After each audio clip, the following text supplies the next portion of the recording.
Welcome back to Dev Dive episode 26. I'm your host, Nighthawk. Today I'm joined by somebody who's been on the show almost as much as I have, Riot Ranger, aka Alex. Welcome back to the show, Alex. Today's episode is going to be a little different. Normally I have a script and the talking points where we try to go over subjects and stuff, but since we're coming back after a bit of a break and Alex has been on the show so many times that he's talked about his career to death, basically, we're just going to go unscripted today and just talk about random stuff going on. So I hope that's enjoyable for all of you.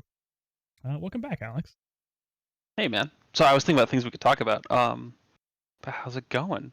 It's I only well. talk to you randomly, and I'm rude to you most of the time. So I just want to say hi. I appreciate you as a human, and I apologize for flaming you any chance that I get.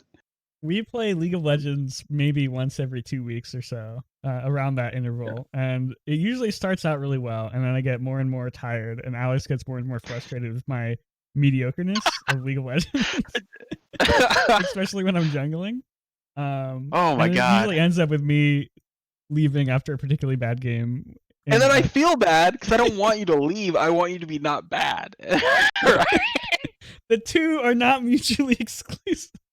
But I want them to be. All right, look, it's just you never played with people in your history of League where it's just like you enjoyed it because you had to play against such poor people. Like the people you were playing against were just awful. I feel so I always felt bad about smurfing. Mm-hmm. Right, just in general in my career, I feel like it's not very nice. It's not a nice thing to do, right? Actually, oh my goodness, I know where it comes from.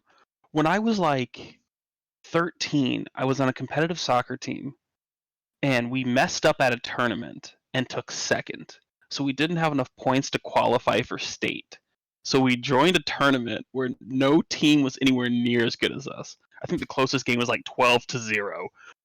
And like one of the parents was so mad at me, and he was just like, "I hope you feel good about yourself. You denied someone else a chance." And I'm looking at him like, Oh my god, "Bro, my mom just told me to show up on Saturday at this field to play soccer." Like, wait, how old were you? Like 13, man. Like this grown man was like yelling at me. Blaming a kid for playing soccer well? I'm sorry, I'm good at soccer. I mean, I embarrassed his son. He should feel bad, but like his dad shouldn't feel bad. No, and so I always thought Smurf was bad or whatever. And then especially on a Riot account, like think about if you're a brand new player, you're like bronze, and you're like, bro, I'm gonna join a game. I'd like to point out real quick that I am nowhere close to bronze. I am upper gold. Okay, can I start my story over again? Sorry, imagine you're a new player, you're an upper gold, because you played with some people that dragged you through, and you see a rider, you're like, oh, this guy's gonna be nice to me, and he just dumpsters you. You're not gonna have a good experience. I feel like every opponent that plays against you has a fantastic experience because they get to riff off your pleasant intricacies in chat. That's true. I will definitely respond to any player on anything that they say. Which I've had riders say, "Hey like, man, fix your game, fix your face." Like I had one rider tell me like, "Hey man, don't respond to players unless it's gonna be a positive experience." And I'm like, that's like 10% of my interactions. And I was an angry kid. You want to unpack that? Why were you an angry kid? I don't know. Like, yeah. I even had like a good life. Like, in all honesty, it was me and my mom. I had a computer which had heat and power and internet, so it couldn't have been that bad, right? And like, I still, homophobic slurs, racial slurs, the good old early gaming days, right, where there was nothing bad about it. But like one of my really good friends, I don't know if we ever talked about this, Cal, was homosexual the entire time that we played video games, from like 13 to current. And one day, like I got back from deployment, and he's like, "Man, I got married while you were gone." And I was like, "Oh, that's so awesome!" And like, check out Facebook. So I go to like his pictures, and I'm like, Cal's hugging the bride's dad. Cal's holding the bride's dad's hand. Cal's kissing the bride. Cal's gay. Okay, cool. And I was like, "Cal, what the hell, man? Why didn't you tell me you were gay?" And he was like, "Because of anyone, you say the F word more than just, out of anyone." And I was like, "I don't hate gay people." And he's like, "It sounds like you do." And I'm like, "Oh my god, I'm so sorry." So did you learn a lesson? I learned a lesson because to me it wasn't a hate word. It was the Mhm. gaming word we used. Um, It yeah, was and it just was I mean, I'm a little younger than you, just a little bit, but, it was. I mean, people, especially in certain types of games, they said that a lot, for better yeah, or for worse. Counter Strike. I played Counter Strike, so that was like the shooter mentality. Counter Strike is still pretty bad. Dude, I've been playing Valorant over holiday break. Mhm. It's still bad. Like this Where do you one think all the kid, like Counter Strike players went? uh, true, true. Like there's one kid, and like he just he just decides that one round he's gonna explode and just go off of like this homophobic racial slur, and it sounds like he can't be over the age of like 15. Mhm. And I'm like, bro, are those the edgiest words you know? And he was like, no, I just say it when I get frustrated. I'm like, well, why don't you just say like poop darn? Like, what's the difference? And he was like, because it doesn't hurt anyone. And I was like, let me tell you a story about Cal. Let me tell you about my friend who couldn't be honest with me for a decade because of a word that I used. Like, how Did you ever crappy is have any that? suspicions? Did you like, I think No, he Cal even might gave be me like gay? girl advice, which apparently wasn't girl advice. It was just treat humans like other humans. Mhm. Um, but I That assumed is it was often girl really advice. good advice. Yeah, I thought that you bought flowers for a girl because you wanted to be with the girl, not because you value them and wanted to make them smile. But Callie was like, you should value them and make them want to smile just because, you want to be nice to each other. Blew my mind. Like, so, That is good advice. yeah, I mean, Cal's a very smart dude. Now, Cal is angrier than me, but doesn't use any of Wow. the slurs. Cal is a rager. That dude plays Dota, and like instantly, like someone gives first blood, GG, game's over, I'm leaving. I haven't delved much into Dota, but whenever I do, it just seems like a very angry wasteland of angriness. I think League of Legends gets this reputation for being very toxic and very filled with like raging kids. I mean, because obviously it is, but I think the most toxic people stay in the smaller games and they just Yeah. brood in their toxicity. Whereas in a game like League, it's more diluted. The most toxic game I think I played was Han, because Han had a personal MMR system which was Mhm. built off of KDA. So if you caused someone to die, it literally made them rank down, and so that was a terrible system. The game designer who Uh, made that really hated people.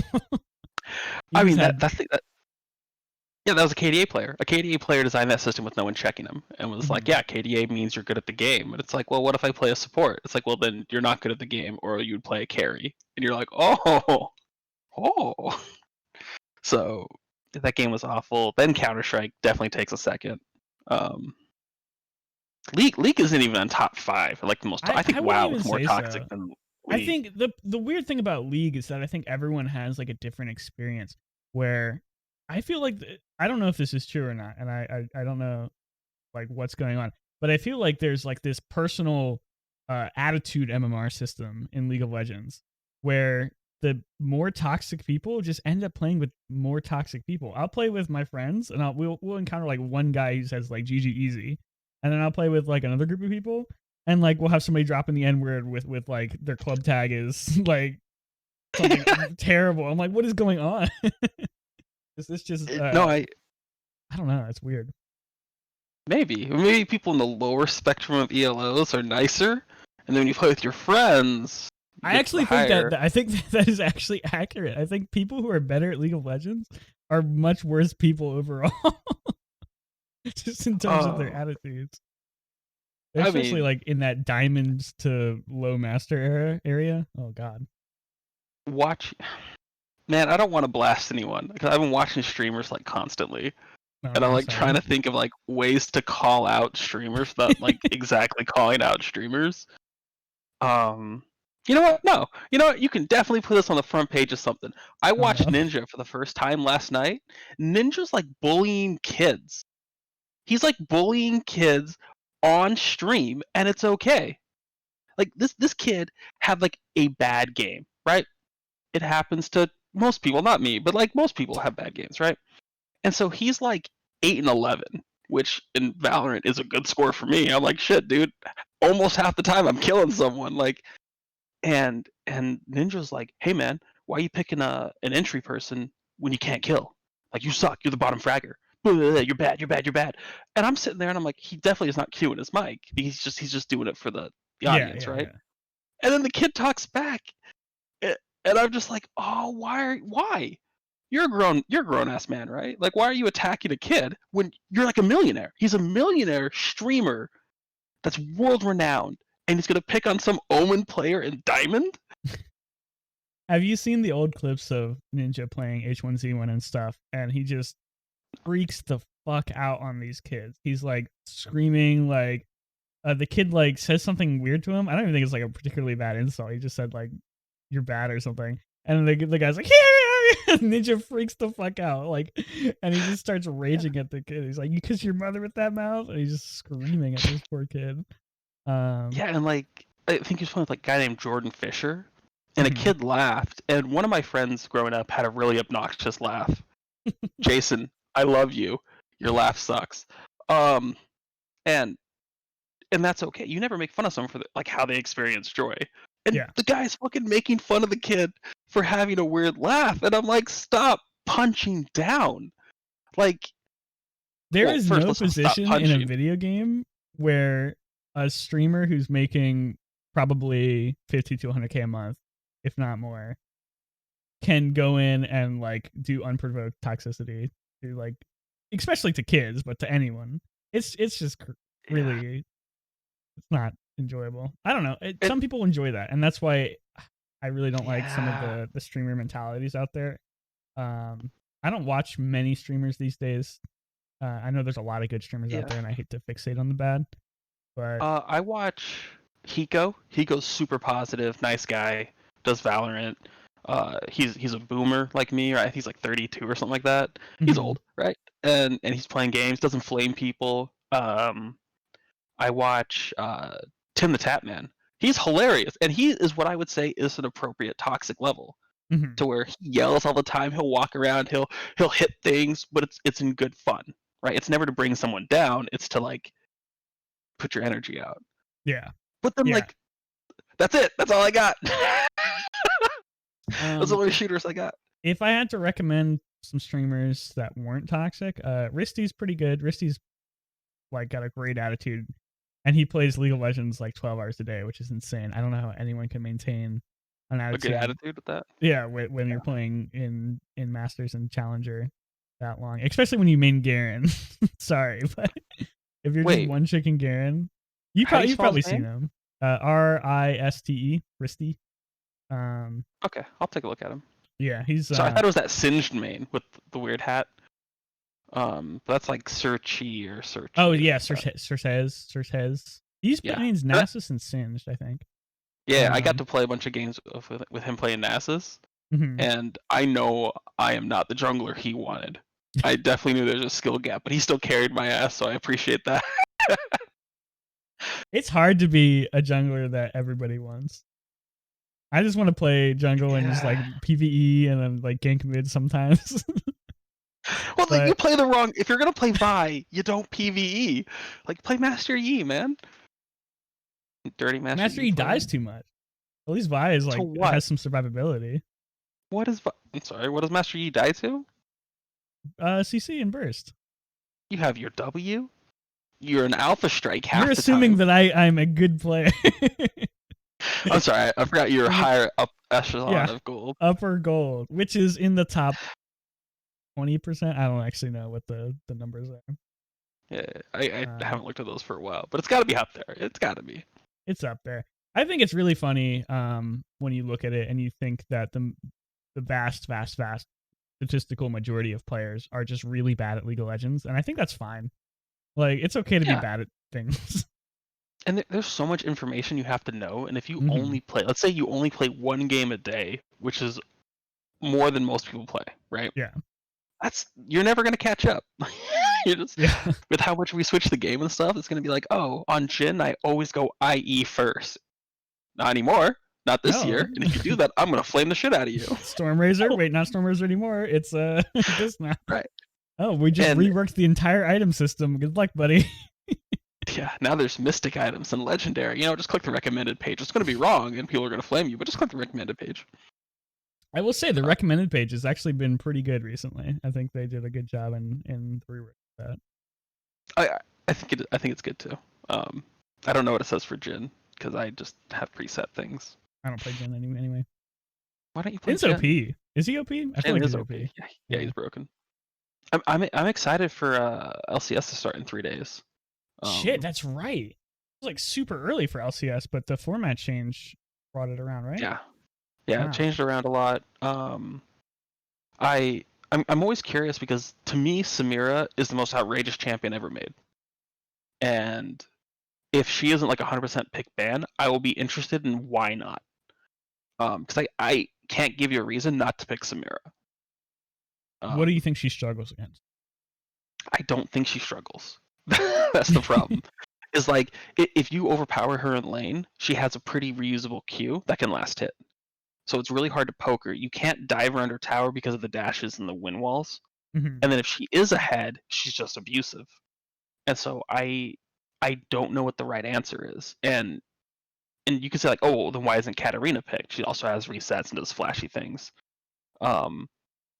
Katarina can't kill you from ranged, while Samira can. He also doesn't heal fully after like right? hitting the wave once. Like, oh, what was that item where it used to give heal for spells? Will like of the Ancients. Yeah, that shit was what, a Ken and Vlad only item basically. It was Ken and Vlad, and then anyone else. You could go to Rumble a little bit, but yeah, I remember that. Yeah, I loved Will of the Ancients, and then they removed it, and they said like, hey, look at Gunblade. It's like it's got AP, so it's good for you AP mages, and it's got AD, so it's good for you AD mages. And then like 4 champions built Gunblade ever. 3 built Will, 4 built Gunblade. Yeah. But those items are always hard because if they're built in mass, it just means that they're overtuned. Because there's very few champions that want both stats, right? Like Jax, Hale, Katarina. Turkey? I don't know. Oh, Katarina now. Champion. LeBlanc built it, but not because she wanted AD, just because she liked the burst off of the thing. But it was weird. They just got rid of Gunblade. They're just like, yeah, screw it. No more Gunblade. I really dislike the Gunblade slow. I forgot that it had a slow, honestly. It took a lot of the gameplay out of it when you could just like zap someone. You're like, okay, now you die here. It was weird. But I understand why I had it. It felt like an old item in a game where items really had changed. Like there was very few items left in the game that did direct damage like that. Like Gunblade, Bork, and then maybe Hydra if you count that, although not really. Yeah, no, you're right. I forgot that we've taken a lot of them out. I don't think there's really many other items in the game that do damage like that, especially not at range. Definitely not at range, yeah. Yeah. Weird. Why does Hydra work on ranged champions now? Dude, don't ask me, man. I don't design this game. We had Oh, you go ahead. We had Adam I forget his last name, Cohen on a few last month to talk about a lot of the new shop changes and stuff.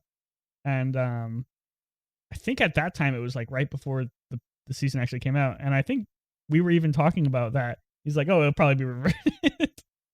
I'm like, and now here we are in January. It just seems odd to me. Like, what's the point? What does this do? Like, why is this helps good? Ezreal wave clear? Yeah. I think it has to do with like if your team is back into the wall and you have Talon mid, a Fiora split pushing top, how does an Ezreal wave clear? He goes Hydra to help the team. So my real question is, it's okay that it works on range. Why does it work on spells? That is the really weird thing. Like, why does Aatrox Q do AoE damage? It's stupid. Yeah, I don't know.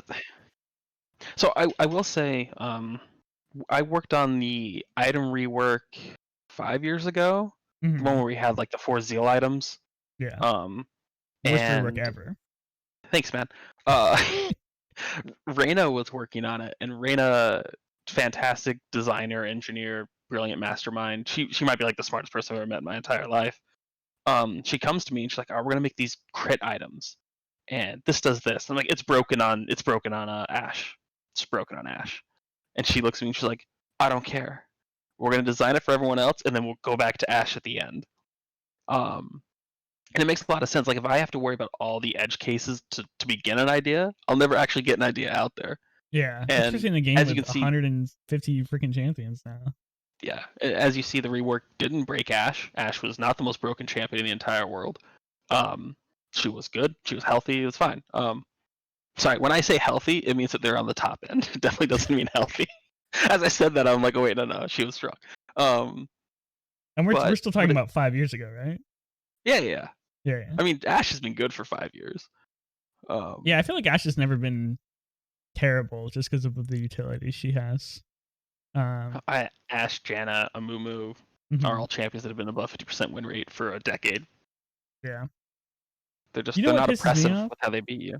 It's What not pisses you off? It's not the fact that he's like OP, because he's not, but I hate that Lee Sin has been the most played jungler for 8 years straight. Yeah, I totally forgot about. Yeah. He has you can't play a legitimately game. never been under like a 20% pick rate, which is insane to me. He's a really cool ninja monk guy. I don't. Maybe it's because I don't play him, so it's not like something I'm like, oh yeah. Obviously, he gets played a lot, but he's really fun. Yeah. Like he's a fun character. It's a very straightforward kit with like lots of expressions. Like throw Q, if you hit it, you push it again, and you get to be right on him as a melee. It's like that's sick. And then if you get scared or you think you can kill him, ult him. And if you're new at Lee Sin, you'll kick the person away and they'll survive. If you're good at Lee Sin, it explodes them and then you flash mastery. Yeah. But no, the character. And if you're really good at Lee I'm with Sin, you. you Q and then you W mid thing to piss people off. That is why I don't play Lee Sin. I don't want to practice insecting, but I think that if you play Lee Sin, you have to insect. Like you have to, and if you don't, you're not utilizing half the kit. What's your opinion on champions like that? Like the first one that comes to mind to me is Riven, where the bottom skill Riven and the top skill Riven, it doesn't even look like the same champion. It's just completely different. Whereas like the top skill Warwick and the bottom skill Warwick or something like that, the same player. Like, it's not that different. Is this a challenger Warwick or a gold Warwick? We don't know. It just he ran in there. He missed ultimate. Warwick's skill expression is like timing the fear and landing ultimate. That's about it. Yeah. So I think it's important that you sprinkle some of them in there. I think Dota actually has that problem of like it's all of them are too vast. Like there's no, because of how many different rules there are in Dota, like denying camps and like leashing camps like that. For League, I think it's important to have almost like one in every lane. And I think we're pretty close to that. We have like a Zir, which is like this really high mastery. Your team has to play around it type thing. Akali Riven's too, right? definitely one. I think Akali's been. I can do well in Akali, and I'm not a good Akali player. So maybe I can't carry a game with it. Do you think she's been made too standardized, like too easy to play, just because of all the? I think teams don't want to play against her correctly. Like the way to play against Akali is everyone stack. It's like the same thing with Kha'Zix, right? I don't think Kha'Zix is an abusive champion, but man, does my team want to spread out in the jungle and find him. Like it's like hunting for a serial killer. It's like, all right, if we all spread out and have a flashlight and scream everyone's name, Nighthawk, are you out here? I'm alone. I hope you're around me. Kha'Zix kills you. Yeah, it's dude. Kha'Zix with Nocturne would be terrifying. Yeah, I think Nocturne's like a really impressive solo laner. That's something that always makes me angry. I hate when good junglers get transformed into OP mid laners or top laners. That really pisses me off. What's an example other than Nocturne? Rengar top lane. Rengar top. This guy wasn't a jungler, obviously, but Pyke switching from. Oh, that's disgusting. Yeah, Pyke's disgusting. The fact that he's like 60 CS down, he's still killing everyone. You're like, shit. I know there's more. This was a meme. Obviously, Lucian. That's a good not one. A jungler, yeah, fuck Lucian. Volibear. There was a short period of time where Lane Kane was a thing, but that got cracked down on pretty hard. Yeah, it did. Um, Yeah, no, I'm no. sure there's more. I do think it's important to sprinkle those in just because there are those players that want to put 500 games on a character and be able to flex it. Box built his entire identity off of his Riven gameplay. Mhm. And that's an amazing thing that I think Box is a fantastic streamer. I think he makes fantastic content. He's a smart dude. But those three things I think were backseat to just his insane Riven mechanics. And if you ever watch Box stream, that's all he does. Like when he was playing Fall Guys. Fall Guys. When he was playing Fall Guys, all he was doing was trying to break the game. Like he was like doing these weird like double jumps on top of railings, stuff like that. And he's like, "Oh, I'm finding the fastest way," and I made it in like a 33-second. Like that mentality is, I'm not a speedrunner. I don't want to keep practicing the mechanic. Like if I can't get the champion in 5 games, I'm not going to play it. But there's some people that are like, yeah. That's the reason why I think Fall Guys kind of fell out of popularity so quickly. Because if you look back, Fall Guys was like the biggest thing in the world for a month or maybe 2, and then it's completely gone now. And I think it's because it was too open ended to where it was like supposed to be this fun chill party game that everyone could enjoy, but then it had like the ability for somebody to stay on top of the stupid hexagon game for like 8 years, and then everyone else has already been in the bottom for like the rest of the game. It's just, it was too skill open ended. Yeah, so I played it a lot, with friends a lot, Fall Guys, because that's what you got to play with. Yeah. And you always have the friend that dies in the first one on the seesaw one. So now you have one person sitting and 3 people playing. Mm-hmm. And you're like, oh, okay, we'll just restart. But then you just get to play the first one, and you never get to win. So me, who I like to win, that's like the reason why I play video games, is to win at video games. And so I never got that itch, but I never wanted to leave my friend, so I just restarted over and over and over. And then halfway through, you win the first 2, all 4 of you are in, you're like, yeah! Someone dies, it's still a 10-minute wait. It should be the first priority for any party game developer to give the people who die early, get knocked out early, something to do. Just give them something to do. Make them be able to like affect the game as like a ghost or something. There's a game that does that. I don't know which one it is. Is it the new one? Oh yeah, like Among Us, sure. Yeah, that Among Us. Exactly. That's actually not what I was thinking. This is Among Us, by the way. This is me stabbing. That's not what I was thinking of, but yeah, exactly. Like that's why Among Us was so good, is because like once you die, you're not out. You can still do something. It's not very impactful, but at least you're still. And it's super short. It's like a 6 or 7 minute game. Keeping people constantly, what's it called? Not interacting, constantly engrossed. Whatever. Sure, that wasn't the word I was going to use, but it sounds engaged. That's the word I was looking for. But engrossed is, yeah, because there's I've always wanted to make a horror killing game. I love Dead by Daylight. I think they're really fun, but I think there's 2 things wrong with the games, and it's one, people that only want to play as X. And if you only want to play as the killer and you join a game where it's a random killer, you're gonna have levers. That sucks because now your team's at a disadvantage. And then the other thing is, once you die, what do you do?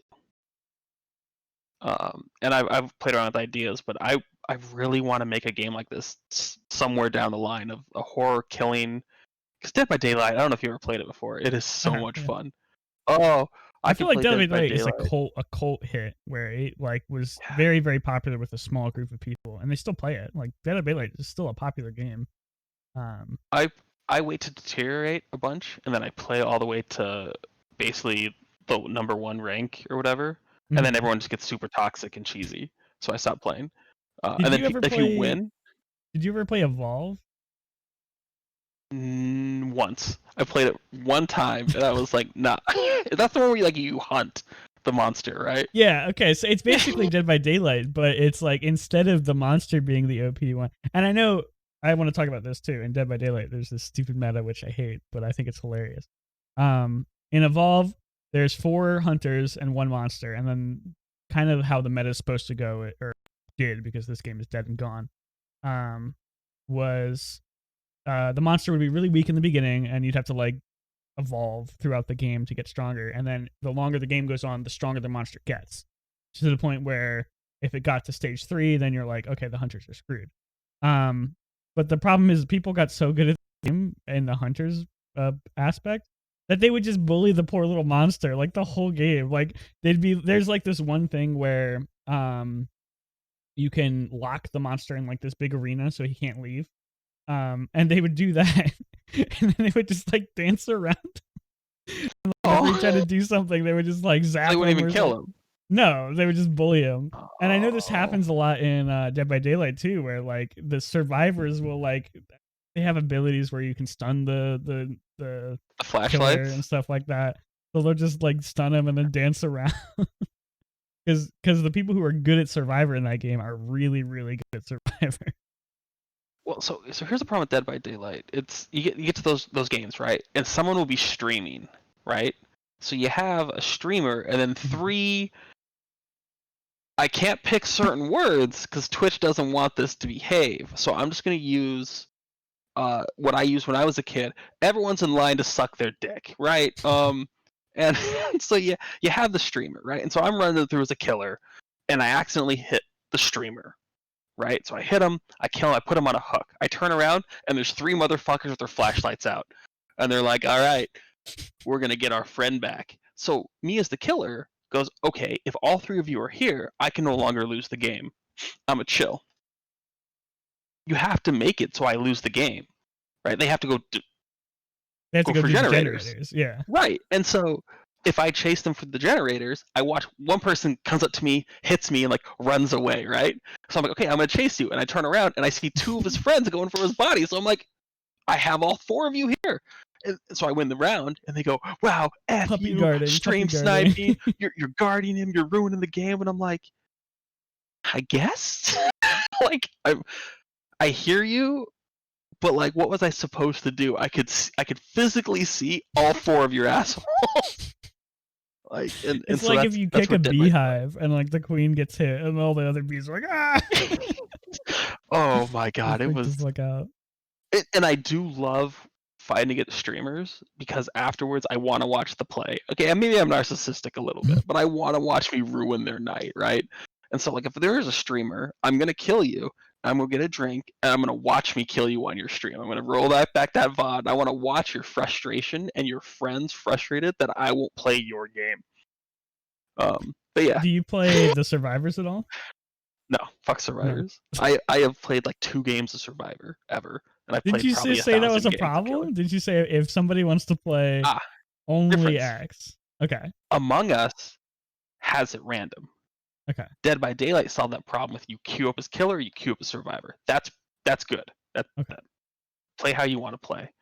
But yeah, I've seen so many games of Among Us where like someone doesn't get killed and they just leave the game. Mm-hmm. Yeah, it is. It is lame. It's just like it's ruining. It's like if everybody does that, you're never going to get into a game because there's only 2 slots. Right. So it's not like you're. Yeah, and I don't want to get mad at them because if they're going to spend 10 minutes of their day, it is just 10 minutes, but they should spend it on how they want to. You don't know how much time someone has. If someone can only play 2 Among Us games and they want to play as an imposter, they're going to keep queuing up until they get an imposter. Yeah. I don't know how to solve that without just making separate queues, which I don't think Among Us is ever going to do. No, I think Among Us is already. I think they've already reached the peak, and they're already on the way out in terms of like popularity. Which isn't a bad thing. They were the literal most popular game in the world for months. So not everything can be popular forever. And that game came out in like 2018 also. Like it did not blow up for like a year and a half, which is awesome. But now sus is like a common catchphrase and I hate that so much. I hear it. Anything I'm like it's such a textbook. It's actually embarrassing. I'm such a textbook counterculture man where I just get so upset like when things get popular and people just like overdo it. And it's something that I don't like about myself. Like I'm not happy that I just hate things that are popular, but I do.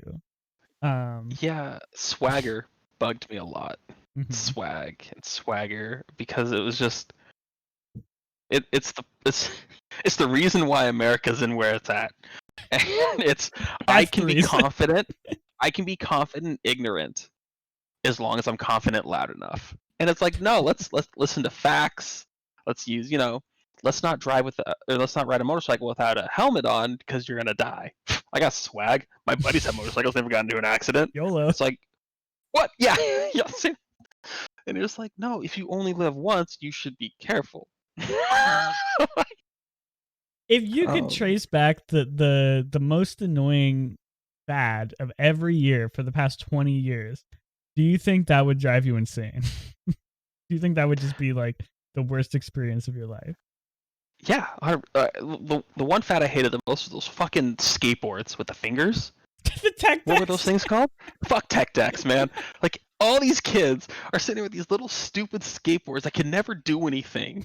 And they're just like, and you're just like, what? Oh, I hate tech decks so much. And you can buy like a tech deck. Tech decks was like 2004. Heelys was like 2006. Am I dating myself? Or I'm like, I could identify an issue and how much I hated it at that age. And then there was like ones that were scooters. They were tech deck. It was like a Razor scooter. Uh-huh. Those were later on in the phase. That was when tech deck was losing steam, and some executive was like, "What if it was a scooter?" That's what the kids these days like, scooters. Sorry, my friend just woke up. Well, good morning. Yeah, let them know that America exploded. Oh yeah. I'm shifting over to night shift on Sunday, so I finally am like, I've accepted the fact that I'm never going to be a morning person. So I'm just like, all right, why not just shift over to night shift and make a lot more money? So that's what I'm doing now. Nice. Which is good because it frees up my days to do whatever I want, as long as I can ignore sleep and the crushing depression of never interacting with a human being. The only thing I recommend is really good blinds that block out the sun, and then you'll have no problem. Because I did night shift for 7 years of my life. Jesus Christ! I love night shift. I did identified the reasons the way you are. I mean, yeah, when I worked on like YouTube with a curse and all those kind of things, I worked at night because I could set my own schedule, and then I worked at night when I worked for TSA. Which, like, every time I mention the TSA, I want to remind everyone they've never ever caught a terrorist. They've never stopped a terrorist plot. The rules they use are only in America. No one else uses the ass rules. And as long as you strap a gun tight enough to your leg, none of their sensors go off. Oh, don't say that. Don't say that. But it's just the things they armed do gunman don't make sense. hijacks plane with advice he got from Dev Dive podcast. More at 11. Well, okay, but there's tons of documentaries about this kind of things and like actual security pros going through TSA and how ineffective it is. And it's just like, do you think it's better to have a ineffective security force than it would be to have no security force at all? No, because if you lie to someone about being protected, they cannot protect themselves. So if you're telling someone like, "Oh, we're protecting you from terrorists" with the TSA, you're lying to them because you're not. Okay. And so people believe that we're protected from, I don't know, the airplanes, right? But not kind of, sort of, at all. The most powerful thing they did was install a cockpit door that can't be opened from the outside. Like, that's protecting us. Like, that is brilliant that they have a code. Awesome. Not the TSA.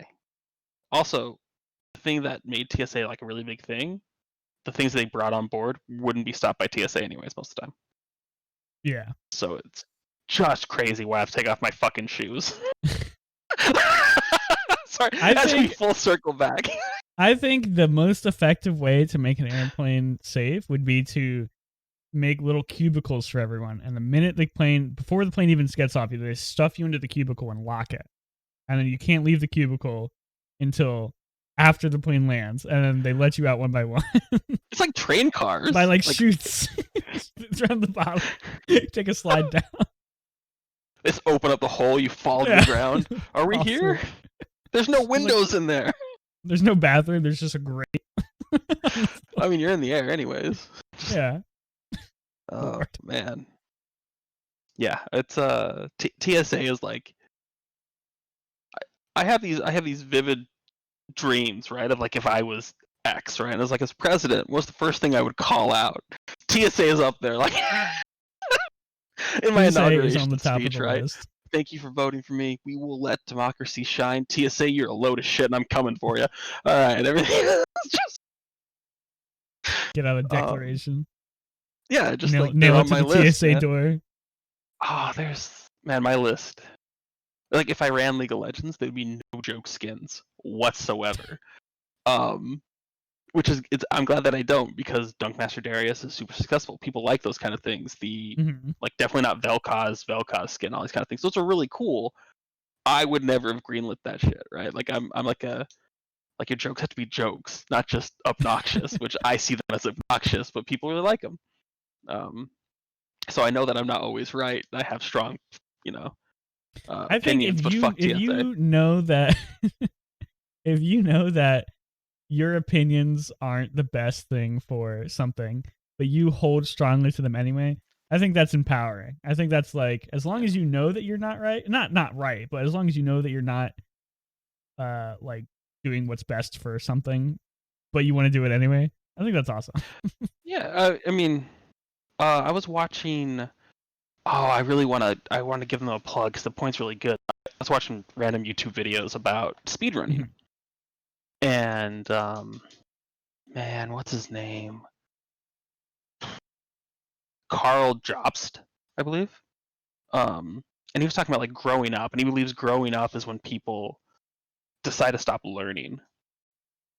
And I thought that was like a That's really good sad. point of like, yeah, he's like, oh no, not growing up, being old. Sorry, Oh, old okay. is when they stop learning. And he's like, you know, people say that gamers can't be, or when you get old, you can't game anymore. But I think it's just because our older generations had stopped, like letting the information in. And like, I don't ever want to become old, so I don't want to reject different ideas. But man, I'm gonna question some shit. Swag, YOLO, sus, I'm questioning all of it. Um, but I mean, it's like cringe, right? Cringe is just awkward.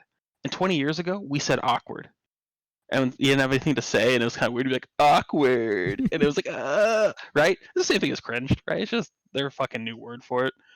So when kids say cringe, I just hear awkward. I'm like, yeah, you're the awkward one, but like the whole situation was fine until you spoke with nothing to say other than I'm uncomfortable. Like think about that. Like if you and I are talking, and JD's here, right? He's just like, Oh god. I'm uncomfortable. Thanks for talking, Jeff. Appreciate you. Like, why are you um uncomfortable? Because no one talked to me. I've fallen into the trap of saying things ironically too much, and it gets to the point Okay. where I just can't stop saying them. Like I will say cringe, poggers. No. I'll say cringe. I'll say Oh. poggers. I'll say like the worst things you can think of, and I'll be like, it starts out innocently. You're like, hey, we're making fun of these people, But now and then it's it's just your. like it just never stops. I am. I'm sorry, buddy. That's a tragedy because poggers is. I mean, I have to ask one of my friends what like poggers and PogChamp means and stuff because I don't keep up to date, and she's all in the Twitter social media stuff, so she fills me in. She's like, oh yeah, this is poggers is good. PogChamp. Oh, Sag. I was so confused with Sag. Sad. It's just sad. It's just sad. Yeah, Why? literally. Why is there a GE? Because some Twitch streamer the emote code was taken, so they just added a GE at the end. Yeah. There's just. It's weird. Yeah. Internet culture is so fastly evolving, and just it's a weird place, man. Well, Bizarre. remember Same, and then it Same. became Mood, Yeah. right? Mood, and Isn't then it Mood the came same as Mood Same? Av. Yeah. Just can't you just say I hear you, I feel you, I understand, I've been there? No, we have to invent a whole bunch of words. Oh, It's Papega. because What does Papega mean? Is that bad or good? Pepega is like making fun of somebody for being stupid in a mocking way. So like Okay. somebody in Twitch chat will say like, "Why didn't you just tower dive?" And then somebody else will say, "Why didn't you just tower dive, Pepega?" Okay. um, Oh man. it's just I think that's accurate. I just got papegaed by Known someone. Papega. It's funny because you just talked about how you never wanted to be old, but now you're just being the oldest person alive on the show. I'm listening though. I'm listening. Okay, I'm taking the information in. I'm not gonna use it, but now when someone says Papega, I know they're making fun of me, and I'm gonna beat them up. No, it's terrible too, because Twitch is the fastest evolving, one of the fastest evolving platforms on the planet in terms of like the meme culture. Because the second something becomes mainstream and popular, people move on. They're just like, no, not that anymore. We're going to do something else. So it used to be PogChamp was cool, and now PogChamp's loser, and then it was Poggers. Now Poggers are for losers. Wait, PogChamp's the old one? PogChamp is the original. That's I just learned about PogChamp. Yeah, you're way behind the curve. Oh shit. Okay. I don't even know what the most popular one right now is. It's probably like PogChamp or like is PogChamp gone? Is it? Wait, you can't PogChamp anymore? Why did they remove PogChamp? Wait, it is gone. Whoa. That's crazy. Heck W. Heck W's different though. Heck W is like laughing. No, but it's weird. It's sort of like when you have a circle of friends at school, and you start saying something like, well, that's on fleek or whatever. And then like the unpopular kid comes in and he's like, hey guys, that's on fleek. And then you're like, gotta find something else to say now. Yeah, apparently the guy who is the PogChamp face, it just got removed today, apparently, because apparently the guy who is the face of the emote said some bad shit on Twitter. No. So no more PogChamps. Let's talk about cancel culture real quick. How upsetting it is. I feel like the pendulum has swung too far now. We should bully the people that we don't find acceptable, which is what the bullies did originally. Is they didn't find someone acceptable, so they bullied them. So let me offer the moderate point of view on cancel culture. Cancel culture exists because for so long, behavior was just tolerated. Any amount of behavior was tolerated. Didn't matter what it was. People could say some pretty heinous shit, and it was just like, whatever. It never spread outside of that tiny circle of whatever. And then all of a sudden, the world shifted to the point of view where any single person, you or me, or any single person could come out and reveal some heinous secret about somebody, and everybody in the world could know it that day, that minute. And that sort of shifted the power from it being ignored to it being overblown instantly. And so all of these people who are getting away with heinous shit like sexual assault, rape, racial slurs, that all, I mean, obviously it didn't go away, but at least people are being held accountable for it, at least more than they were in the past. But then that worked so well, and I use that term loosely, that it started dripping over into less serious things. So somebody said like something mildly mean to people who couldn't see well, and all of a sudden cancel this, cancel that. It's got overblown to the point where the real issues, and of course this is just my opinion, I'm just the most normal. This is an opinion based show. Yeah. I don't want to be a person who's disregarding anyone's like actual lived experiences, because I've never had to deal with any of this shit. But it feels to me like when you do it for everything, it loses its power for things that actually matter. And I feel like I've seen that in real life, where people have been canceled, quote unquote, for doing some really fucked up shit, and then just come back later because people are so sick of the cancel culture that they're just like, I don't give a fuck, I'm just gonna keep supporting them anyway. Because they're angry at it. Okay. That's my viewpoint. I think you're very right on some things. My friend, I was talking to my friend, and he has never listened to Michael Jackson. And I was like, bro, you got to get yourself some Michael Jackson albums. Like, hit that shit up. And he was like, oh, well, he's a child molester.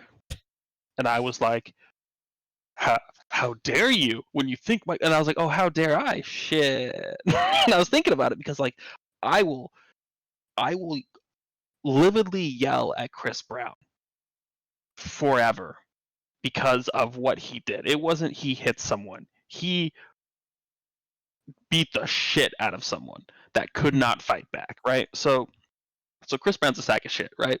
Then we have R. Kelly. I took Remix off of my playlist. It was on my playlist since I was like 15. Ignition Remix, that song was lit. I know all the words. That it's gone. R. Kelly's dead and gone to me. Why am I okay with Michael Jackson being around there?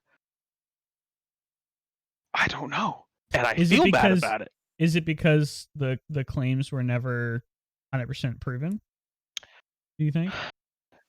Because there's been a lot of blowback from people who came out and said like, "Hey, this never happened. Like these kids never so and so." And I don't know if that's true, but right. At least with like R. Kelly and Chris Brown, like there's pretty physical evidence that this happened. Rihanna literally posted a picture of her with black eye and stuff. Right, black eye was the least injury. Yeah, it's because he's dead now. I've listened to Michael Jackson the entire time. I've always had him. I don't have Spotify. I have the same 300 songs I've listened to since I was like 12. From my first like iPod, like a little nano shuffle. I guess it was like 14. But yeah, it's just like to me, listening to Michael Jackson's music, the same as like vouching for Michael Jackson. Like if someone was like, "Hey, dude, we're bringing Michael Jackson in to sing at your concert," I'm like, "Cool." So he's never allowed to talk to anyone. You put him on the bus, you bring him to the stage, he sings, you put him back on the bus, you get him out of there. It's like, well, why is that okay? Because he has like a rare talent or a rare skill that you should like let do that. And my thing is like, kind of, and it's shitty. I cannot even think of something that's not just black and white. Like this is a huge stretch, and I apologize if this ever comes back on you. We let a lot of scientists into our country after World War II. Like super let a lot of scientists into our country. And I wasn't there, it wasn't me personally. But like it wasn't me either. I'd like to point that out. I did not let any scientists into America. Right. And it's like what's that limitation, right? And I know it's again, like I said, it's a huge extreme thing, but it's the only thing I can like really think of right now. But it's like if it's progressive, how much do we let someone? If you could cure cancer right now, Nighthawk, but at the same time, you had this terrible habit of murdering someone once every year. Do we let you do that? Yeah, 100%. Right. But then what do we do in retribution for it? What do we do? Do we no one can say your name? As soon as I cure cancer.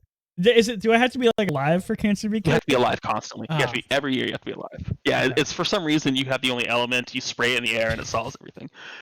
I don't know. That is a really. It's like one of the classic moral conundrums where it's like, oh, do you pull the lever running over one person, or do you pull the lever and it runs over 10 people? It's just the trolley.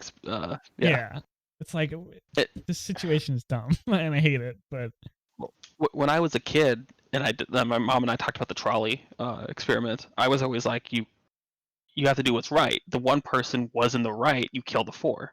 As I've gotten older, I'm like, you kill the one every time. Like it's not about good or bad. Wait, sorry. I don't think I've had the same trolley experiment in my brain as maybe you have. What do you mean he was in the right? Oh, so the one person on the track is supposed to be there, and they are okay to be there. The four people on the track are at the wrong place. They got the schedule wrong, and they're on the wrong track. And so the train is going to hit those four. Do you switch it and kill the one person on the right, or kill the four that made an accident? And it's not good or bad. It's just someone had a misunderstanding. That's more you can't give than I thought it was. Yeah, and that might be an addition to it. I don't remember what the original was. I could Google it right now, but I don't think it adds to anything. But yeah, it's this thing of like. It's such a hard thing to be like, yeah. So I think we would change your name to like Poop Hawk. Is that okay if we just call you Poop Hawk? Cures cancer and kills people. Yeah, I think that would balance out. No. I think that, and this is like totally detached from the emotional aspect of it. But if you're in a position where you could save 1 million people or 10 people, you're literally murdering 1 million people if you save 10 people instead. Like, even if the 10 people were the best people on the planet and the 1 million people were just like regular average people. I think that's my opinion on it. And I think that's just like, that's literally the statistics viewpoint. Yeah. But I don't know. It's weird. And it's so hard because like when you start bringing math into like factoring people, it gets really hard because you're like, people aren't numbers, but it is one person. But if they're not a number, they're not a number, but if there's they a lot were, though, more it'd of be that one. not number on that side of the track. Yeah. I don't know. It's weird. This is why, like, you know how in ancient Greece and stuff, like Socrates and Aristotle or whatever sat on the fucking hill 12 hours a day and talked about this shit? Because it can't be quantified. It's just going to be argued about forever. Because there's no right answer. Debated about. Yeah. When it's and also because the written word is bad, which I believe Socrates said. He didn't want anyone to write down stuff, and that's why his student had to do it in secret. And then, like, when he died, he was like, by the way, I wrote down all your shit. Yeah, because talking was more fluid, and if you read something, you only got one side of the story, and that was the problem. And it's actually why, again, I don't want to make this political today. Twitter. Yeah, because you only get the one side, and if you're having a fluid conversation, you get to hear both. You can ask questions. You can ask for, because I actually had a work discrepancy because I used a metaphor that I assumed people had read the book, and people did not, and so people took my metaphor as insulting, when my metaphor was nothing except for these people are awesome. And once I explained the metaphor, it was fine. Everyone was like, understand, awesome. No one knew that. And I was like, shit, that's my bad. And if I wrote that down, it's even worse. If that's the only thing anyone's ever seen me write was this metaphor, they're like, that dude's an asshole. But in my thing, I was like, I'm the nicest man alive. Like, this is weird my greatest level, right? fear, and because I'm from such a different world than like everyone that I work with at my work, my greatest fear is that I'll do something so ignorant and stupid that nobody will tell me about, and they'll just be like, "Oh, it's him." That's that guy. You just insult like a whole bunch of people and don't even know it. Like, yeah, I just don't want to be in a position where I'm making people feel bad about something that I'm not even aware of it. And like, I feel like it's so easy to be in that position without realizing it these days. Yeah. I don't know. A couple of years ago, I had like a dinner party. Well, congratulations. Kind of thing at my house. Thanks, man. To my dinner party? Yeah, man. What's a big deal? Oh, okay. And I offered someone a second drink, and he turned me down and said, no, thank you. And I said, are you a bitch? Which to me was a funny thing. He very easily could have said, nope, but I don't want another drink, and I wouldn't have pushed it. Someone overheard this, internalized it as, I am sexist because being a bitch is a woman, and if he doesn't have 2 drinks, he's a woman. Women are bad. And this came back like 2 years later. Someone brought this up, and I'm like, how can I be sexist? Like, what the fuck? Like, you called someone a bitch. And I'm like, I do that a lot, but it has nothing to do with, like, I apologize. That's not at all what I meant. I don't honestly know what I meant. Like, the guy didn't want a second drink. I want to make fun of him. That was it. Because everyone was having more drinks, and the women were having more drinks, and they weren't bitches. But I wouldn't call a woman a bitch because that's rude. So now there's like, there's so many layers to this where I'm just like, all right, so I got to choose a different word. So I haven't called anyone a bitch in a while. Congratulations. I don't know. You have a chip, like 30 days since last called somebody a bitch. No, but I don't even know how to rationalize it in me, because I like saying the word. It has nothing to do with women to me, but I know the word comes from women, kind of, but more of like dogs, because my dog's a bitch, and I would call her that all the time. I said, look, my lovely bitch. And even my ex hated it.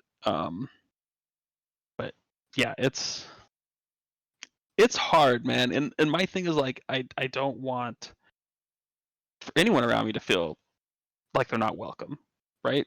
Unless you do something wrong, then you're not welcome to be around me. Get the fuck out. But like, I don't know. It's hard, man. It's hard. Language is really tricky. Have you ever heard dreadlocks is the improper way of saying it? Oh, really? What is it now? Because people dread it. It's like what white people would call them, and so you just call them locks. Okay. But it's not technically true, because locks and dreadlocks were used a long time ago before in cultures like that, and so it's this really weird thing of like it's very possible that in their culture or where they came from, people called them that as an insult. But 100 years earlier on this side of the world, it wasn't, and they both kind of originate around, and they both came like which one is right, which one is wrong. This goes into this argument, not argument. This goes into this discussion really well. There's a great YouTuber out there, CPG Gray or something. I love CGP Gray. Yeah, the 6 ways to stay depressed. My favorite video that I link people that do destructive behaviors. He's a fantastic content creator. He had a video where he went to a large portion of Native American reservation, and he literally talked to them, and he said, "What is your preferred term for what people refer to you?" And 9 out of 10 times, those people said Indian. They said, "We want to be called Indians." And he thought that was like, he did a whole video about it where it was just a weird situation, because he felt the people that he visited felt like the term Native American was being forced upon them. Where, like, if you go back a long time, Indian obviously was forced upon them too, but I guess they've had it for so much longer that it's sort of just been what they're used to being called. And now, like, I did not know that. More people are calling them First Nation now too, although I think that's more of a Canada thing. And I don't know, it's very odd, and I think he's still working on a project about it. But it was just really interesting to hear that I could say, like, I grew up thinking the correct term was Native American, and that was just what I was taught. Just because it seems more sensitive and more appropriate. But apparently not all of them like that, which is not something I was even aware of. So it's another thing to be cognizant of, is like not every single part of every single group thinks the same way about every single subject. And how do you account for that? You can't. Well, I don't like being called African American. But I have to go run something downstairs. Someone showed up way early. I'll be back in like 2 minutes. Okay. I'll talk about your background. Yeah, for 2 minutes. Yeah, don't talk about racist stuff while I'm gone. Let me wait till I'm back. Okay. Hey, I hope you guys are enjoying the show. Thanks for coming out to this reunion episode of Dev Dive Podcast. Maxnomic Chairs. Maxnomic Chairs makes great chairs. I know nothing about Maxnomic Chairs. We're not sponsored. Yeah, but I hope you guys are enjoying the episode so far. It's been very nice being back on. If you're watching the live stream, you may have noticed that my camera freezes like every 10 or so seconds. I think it's because my CPU is just dying, and I hate it, and I want to get a new one, but it's literally impossible to buy a new CPU. And if it doesn't show up on stream, good, but it's showing up on my camera, so pissing me off a little bit. Ask them to sponsor? Yeah, I'm going to ask Maxnomic Chairs to sponsor. I don't even know if that's a real brand. Maybe that's like a gamer tag or something. If you're listening to the show and you somehow managed to skip it, Ranger's out delivering a package or something to somebody downstairs. So I've been asked to fill the airtime while we wait, and I am surprisingly bad at it.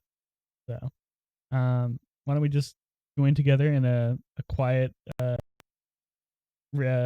respective of what we've learned over the past few weeks. That's a really bad idea. Why don't we just talk about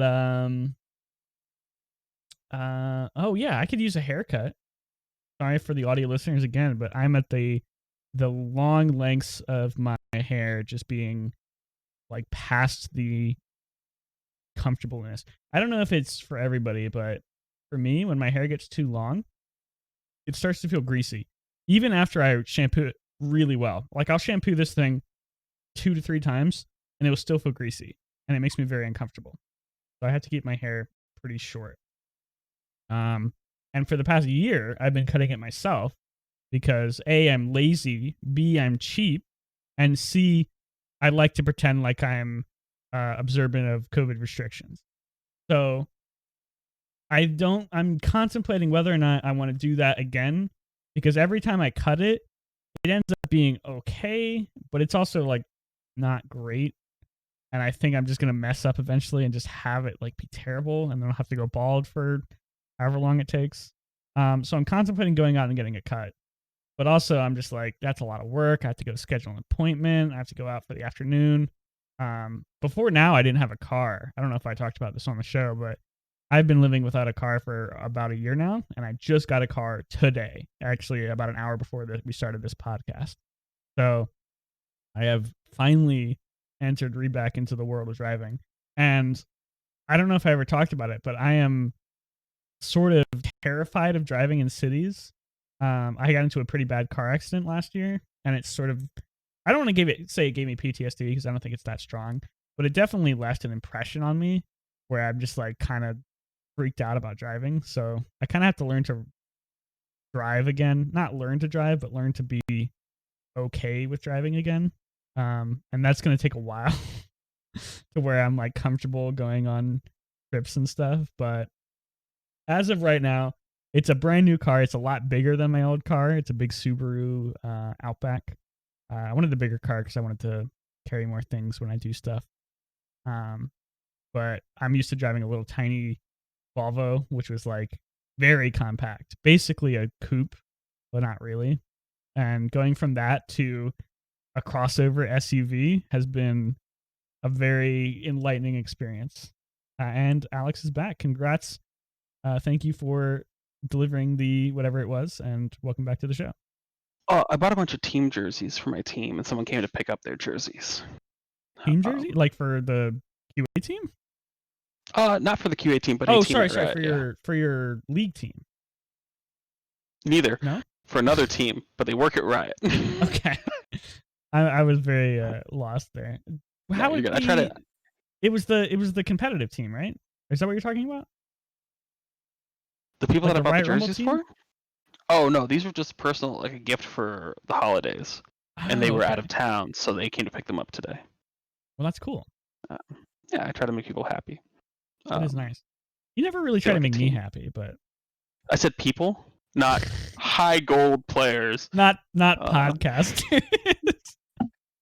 Yeah, not birds. But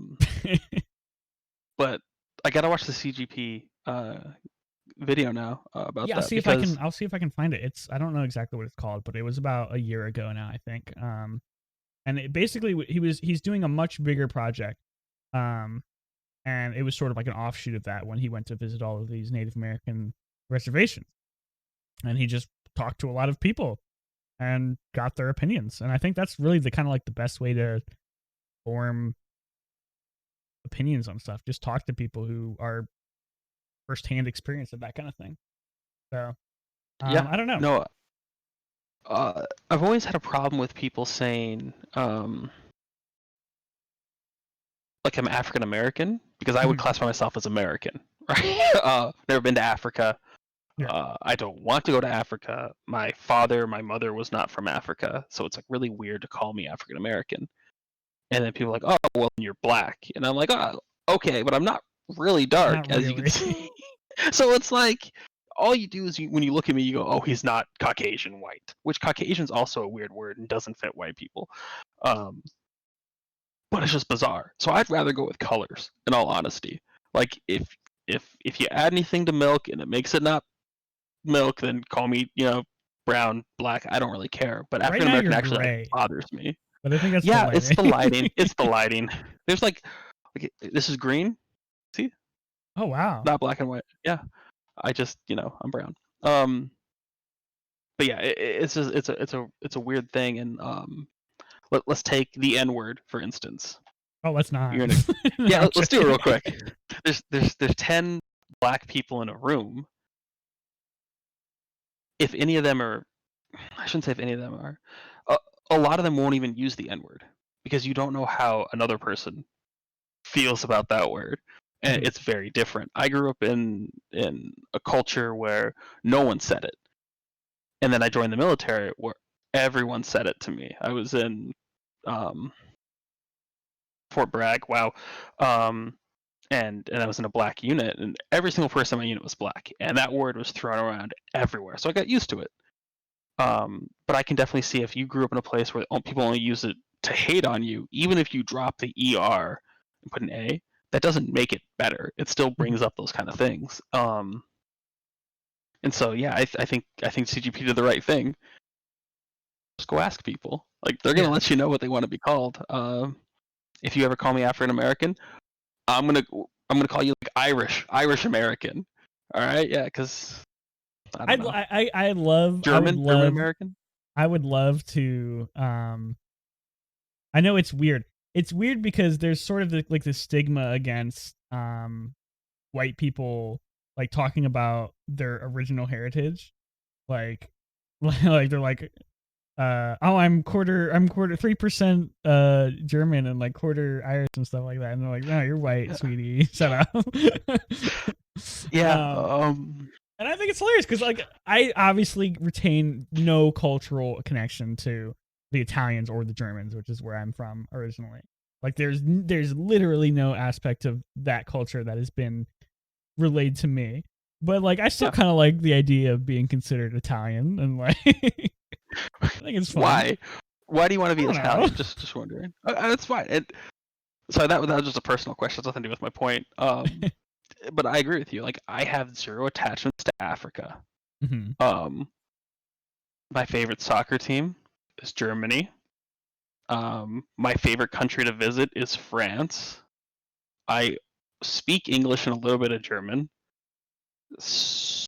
And I was born in America, and I plan on living in America. So calling me anything else is just bizarre. Yeah. And it's weird too because my family came from Italy like 2 generations ago, not that long ago. Like, oh, okay. So my family emigrated in like the 40s or whatever. Yeah. Wait, so were they one of the scientists? Yeah, they were Nazi scientists. My real last name is Krottenheimer. Oh no! I thought you were all supposed to go to Argentina or Brazil. Yeah. Oh man, I watched X-Men First Class recently, and there's this scene in that movie where Magneto goes to some South American country, probably Argentina, and he's like looking for the Nazi guy who experimented on him, who turned into Magneto. Oh, not Xavier. It's who's the one that bends Magneto? Yeah, I said Magneto. I thought you said Xavier. Okay, I'm trolling. I definitely did not. Continue. I was thinking Xavier. That's your fault. He's going down there and he's looking for the Nazis because he's like, that's where they all went. And he goes to this bar and like it's just like 3 Nazis sitting drinking beer, and he's like, ooh, German beer. And they're like, Guten Tag. Oh no, yeah. It's just really, it's a bad scene. And then like at the very end, he says like the I'm gonna say it, the cringiest line. Okay. And I can't even remember what it is, but it's just like something really stupid. And it's You're gonna Michael leave us Fassbender. Michael I have to Fassbender's look it beautiful. up. I love Michael Fassbender, a great actor. Yeah. But it was just such a weird scene. And then like it didn't have end up doing anything. Like this was the only scene. I'm looking it up. Sorry, it's the only scene in the movie that like had this, and then yeah, it was just they just never talked about it again. And it was just really really odd. What do you think about that? While I look this up. What do I think about the movie X-Men? What do I think about Nazis going to Argentina? Sure, anything that you want. So I really like X-Men. X-Men was like my jam. Mm-hmm. I think the X-Men cartoon was a thing, and then I was attracted to Rogue, so that's when I learned that cartoons were beautiful as well. Do you ever think about that, like when you were a kid? You're like, oh, I really like this. You're like, oh, I definitely had a crush on that. That wasn't even a person. All the time. Is that just me? Okay, cool. I think that's only gotten more intense in like culture over the years with like anime and stuff happening. Dude, don't even. It's fucking Pixar moms. I love that meme so much. It's like nobody Pixar mom. Stupidest fucking joke. But it's true. It is true. Somebody at Pixar has a thing for them. That's for sure. X-Men was really cool. It was about, no matter how different you were, you could still be part of a family. We're going towards the greater good. Yada yada yada. I was all about Gambit because he was like the edgiest, coolest guy ever, even though you couldn't understand him because of his Cajun accent. Would you But like to yeah, know the quote?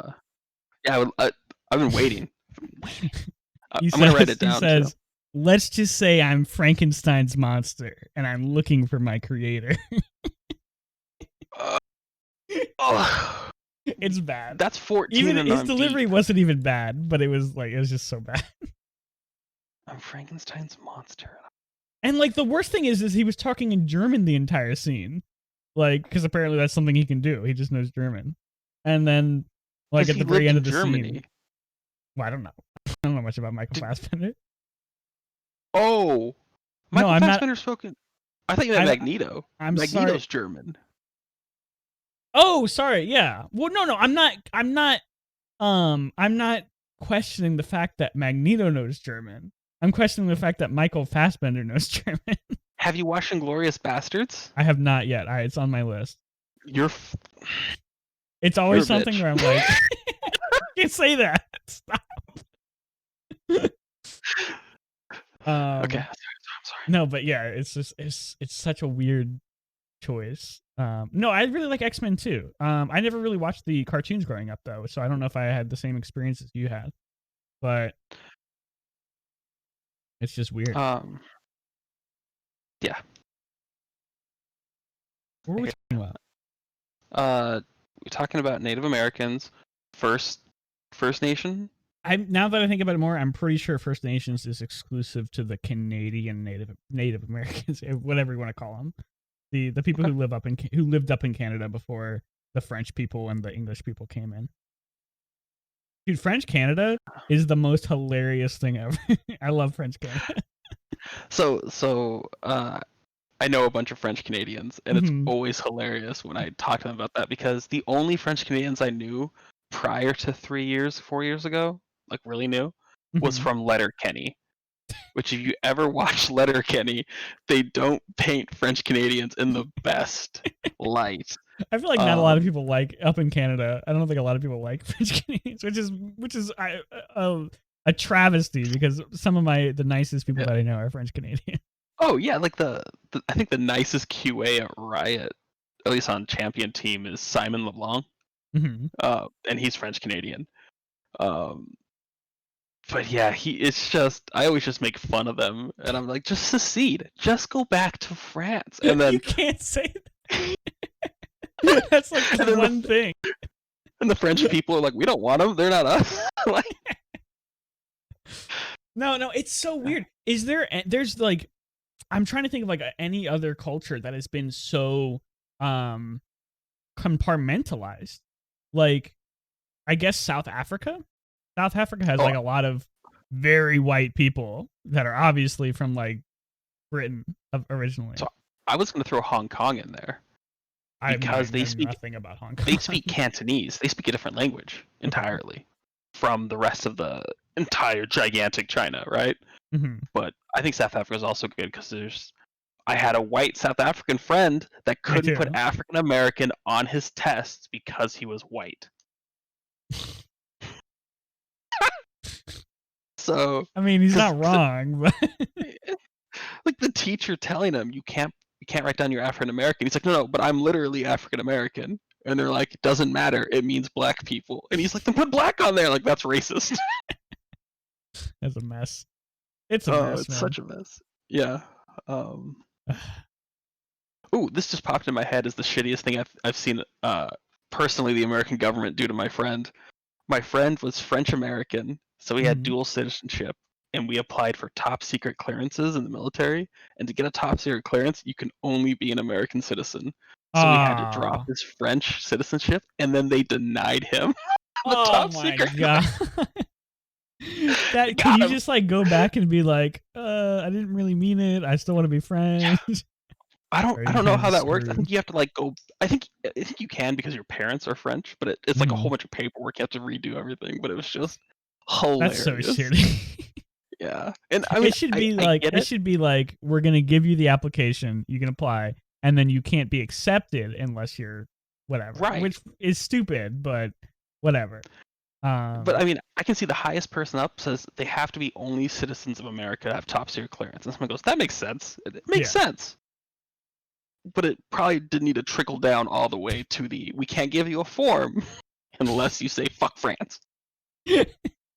So without revealing national secrets, what sort of information is like why did you want to be have top secret clearance?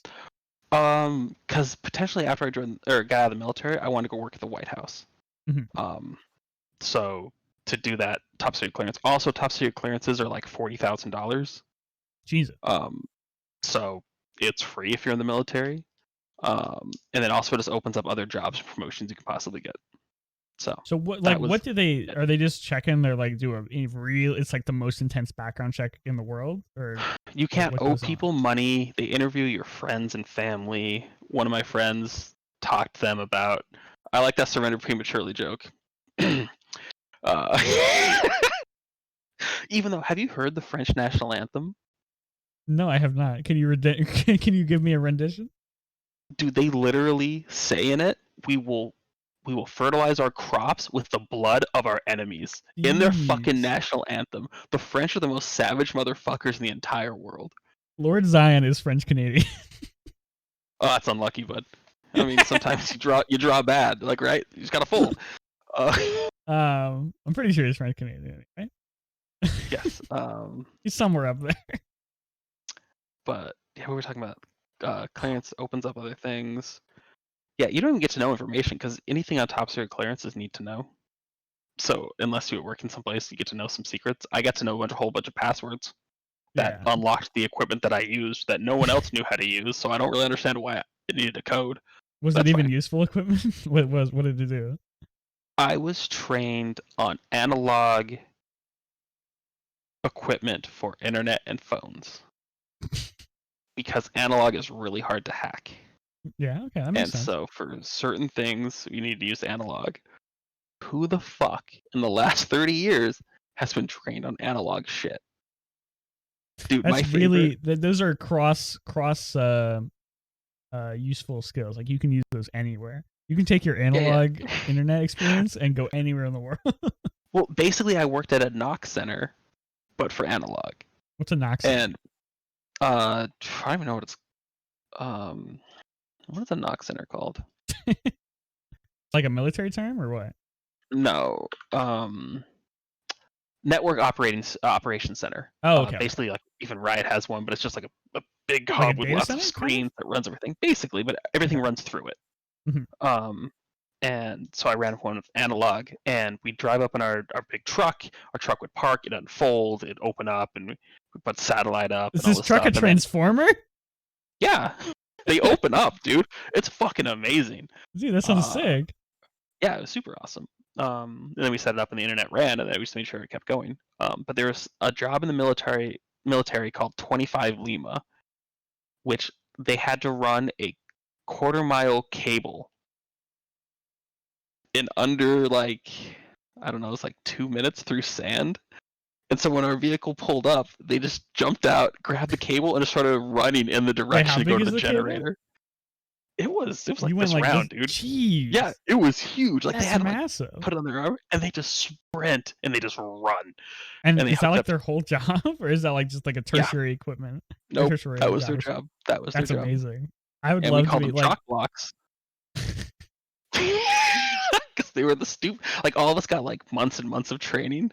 Lima's got in there after like 2 weeks. He just ran track in high school and he was good to go. Yep. He qualified. That's amazing. What did he do for the rest of the day? They sat around.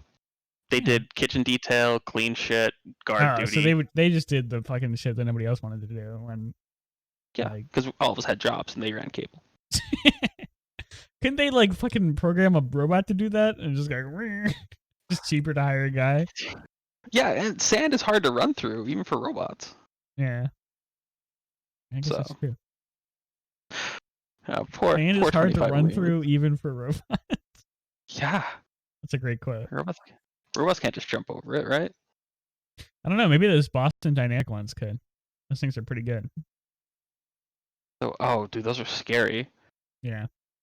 They put out a video recently of like a bunch of them dancing, and I thought it was funny, but it also like every previous time they put out a video, it showcases like some major advancement in their technology where like, look how far we've come with these robots to where they can balance on one leg and do a hop or whatever. And then this time it was just like basically the same thing that they showed last time, but with more robots. So it was kind of a letdown for me. But Oh, also, the funny thing is that Boston Dynamics was bought out by like it was either General Motor. It was like a major motor company. I think it was General Motors, but something like that.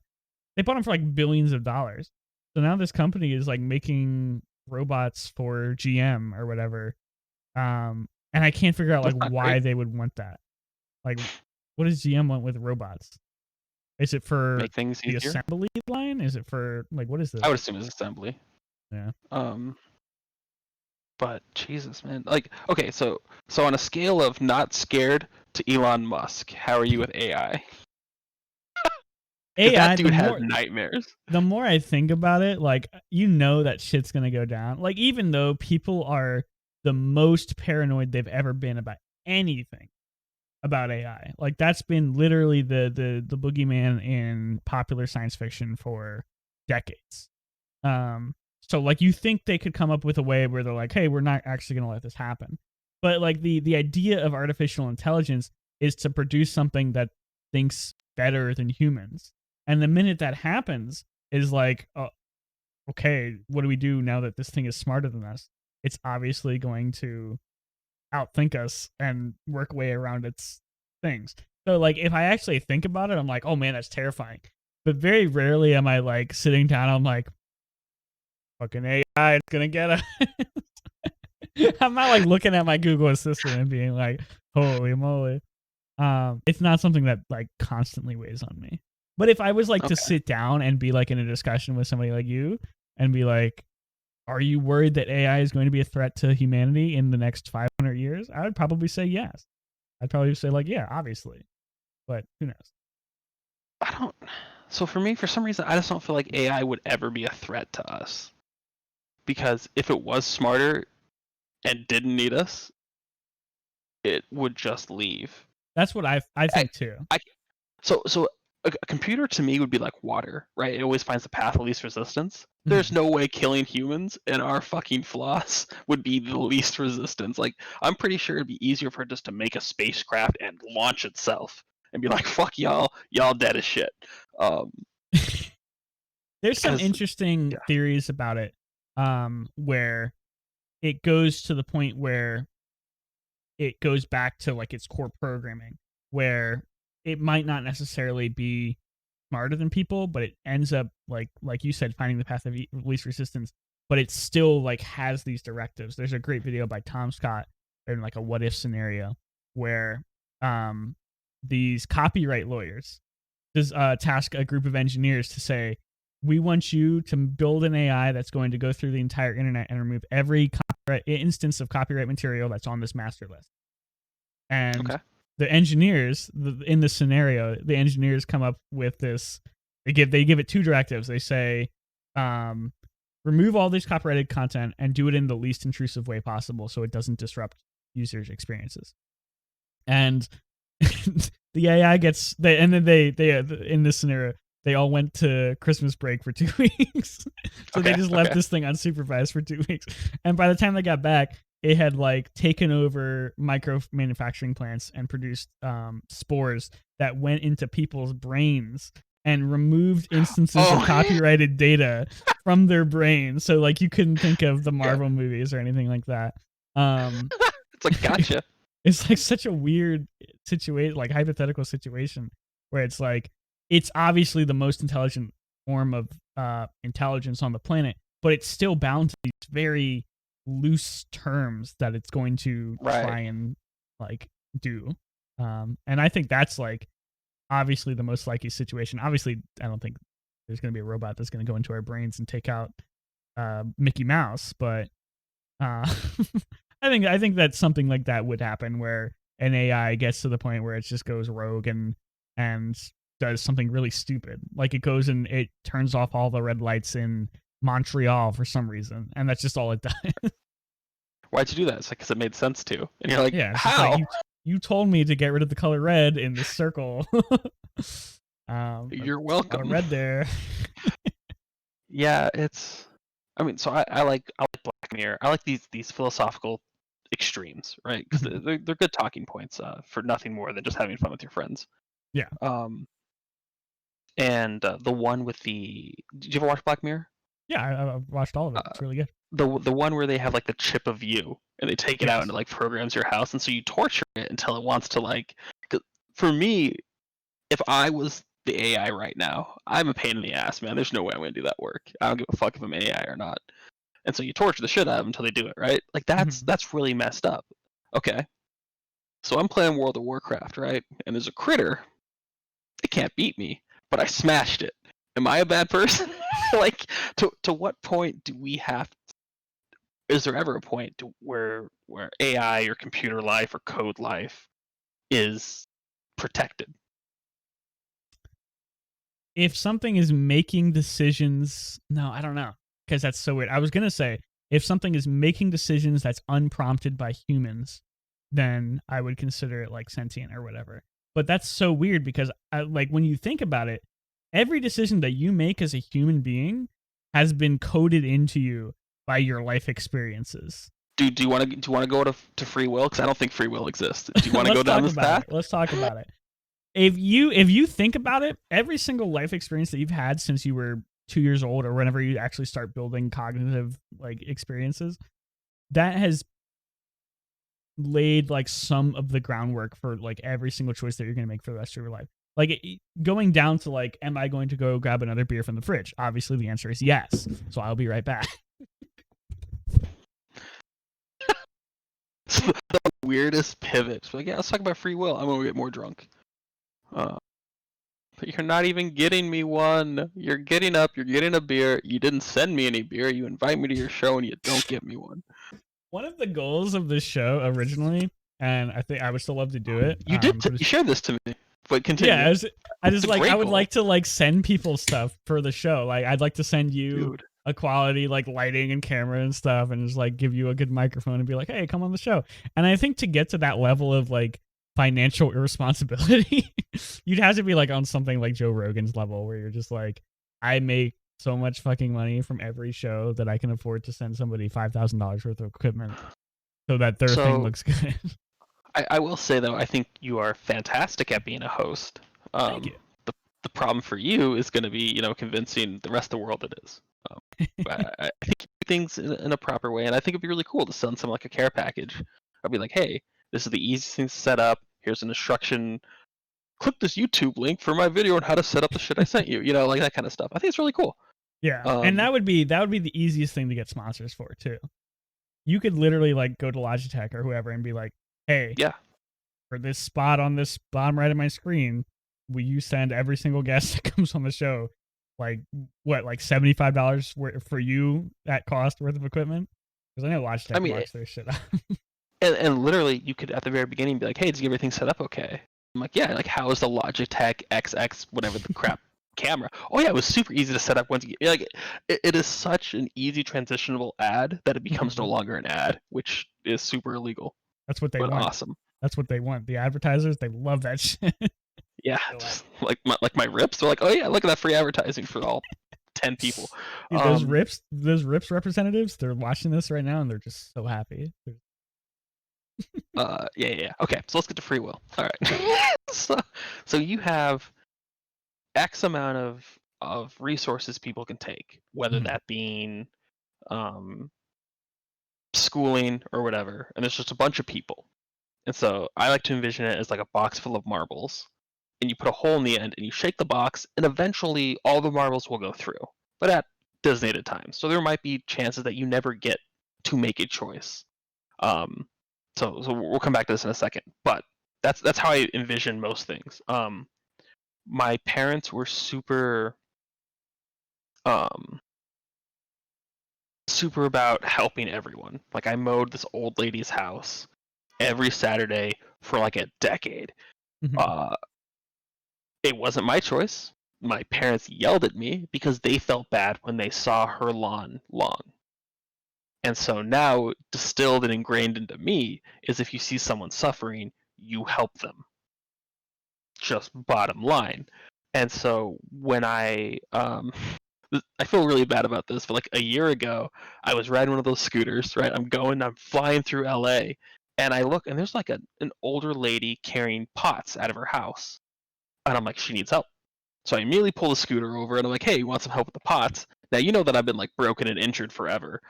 I hurt myself so bad carrying her goddamn pots, but I was at this point How? now. They're heavy, and my shoulder slipped out. So Wait, are we talking about like flower pots, kitchen pots? yeah, yeah, like flower pots. Oh, Sorry, okay. Yeah, yeah. I That's more. yeah, That my makes more bad. sense. Yeah, like she has some big ass fucking plants, right? There's no way Mhm. she's able to carry these. So I carry them, I put them all in there. I had to put my arm back in after dislocating it. It hurt so bad I couldn't go back on the scooter, so I just walked home. Like I Ugh. think I was going to go to work too, and I just went home instead. You're like, sorry, um, dislocated my yeah, shoulder. and I was thinking about it, and I was like, that was a really stupid choice. I was late to work. Even if I would have went to work, I was late to work. I put myself at a health risk. I didn't think about any of these things. I just saw woman needed help. I helped her. Wasn't much of a choice. It was just my nature of what I was gonna do. And I think there's like a lot of those instances that like sure I chose a cherry Coke instead of a regular Coke, but those aren't to me choices. Mhm. Choices are when I joined Riot, it wasn't a choice. I worked at Pizza Hut. Like we're gonna take the upgrade. Yeah. It's just and so I think a lot of us are just instilled to when our marble hits and goes through that. Like it was my turn to go through the hole. It was up. A couple things. I met a random rioter online. I said I would help him because I like to help people, and he sucked ass at League of Legends. So I helped him. He said, "Oh, you're actually a really good teacher. When an opportunity comes up at Riot, I'll put your name in the bucket." He put my name in the bucket. They called me up. I now work at Riot.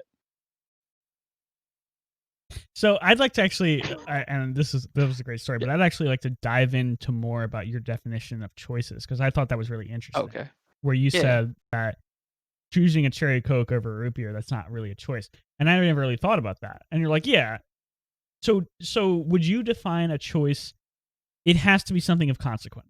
Is that Yes. what you would say? Yeah. It has to be It like changes making an stream. impact on something. Yeah. What would you say the littlest choice, the littlest real choice would be? Brushing your teeth. Okay, yeah, I can see I that. think it's a choice. Hygiene, I should say, is the littlest choice you can do because for majority, you're not taking a shower, you're not brushing your teeth, you're not flossing, you're not doing all those things. Isn't impacting anyone but you. Well, Um, unless you're going to and a how Smash Brothers game. and let's take some of those conventions. I've played against smelly people in Smash Brothers. I'm not gonna call them out on that shit. It's just gonna be embarrassing for them. It's gonna make me look like an asshole. There's nothing they can do about it now. So really, they chose to have it like that. Yeah, the train thing, that's a choice. But yeah, like I think hygiene is the bottom line for like a choice that because most of the time it doesn't help hurt your health, but it will down the road. If you don't brush your teeth for 10 years, year one you might be fine. You just stop cold turkey, never brush your teeth for a year.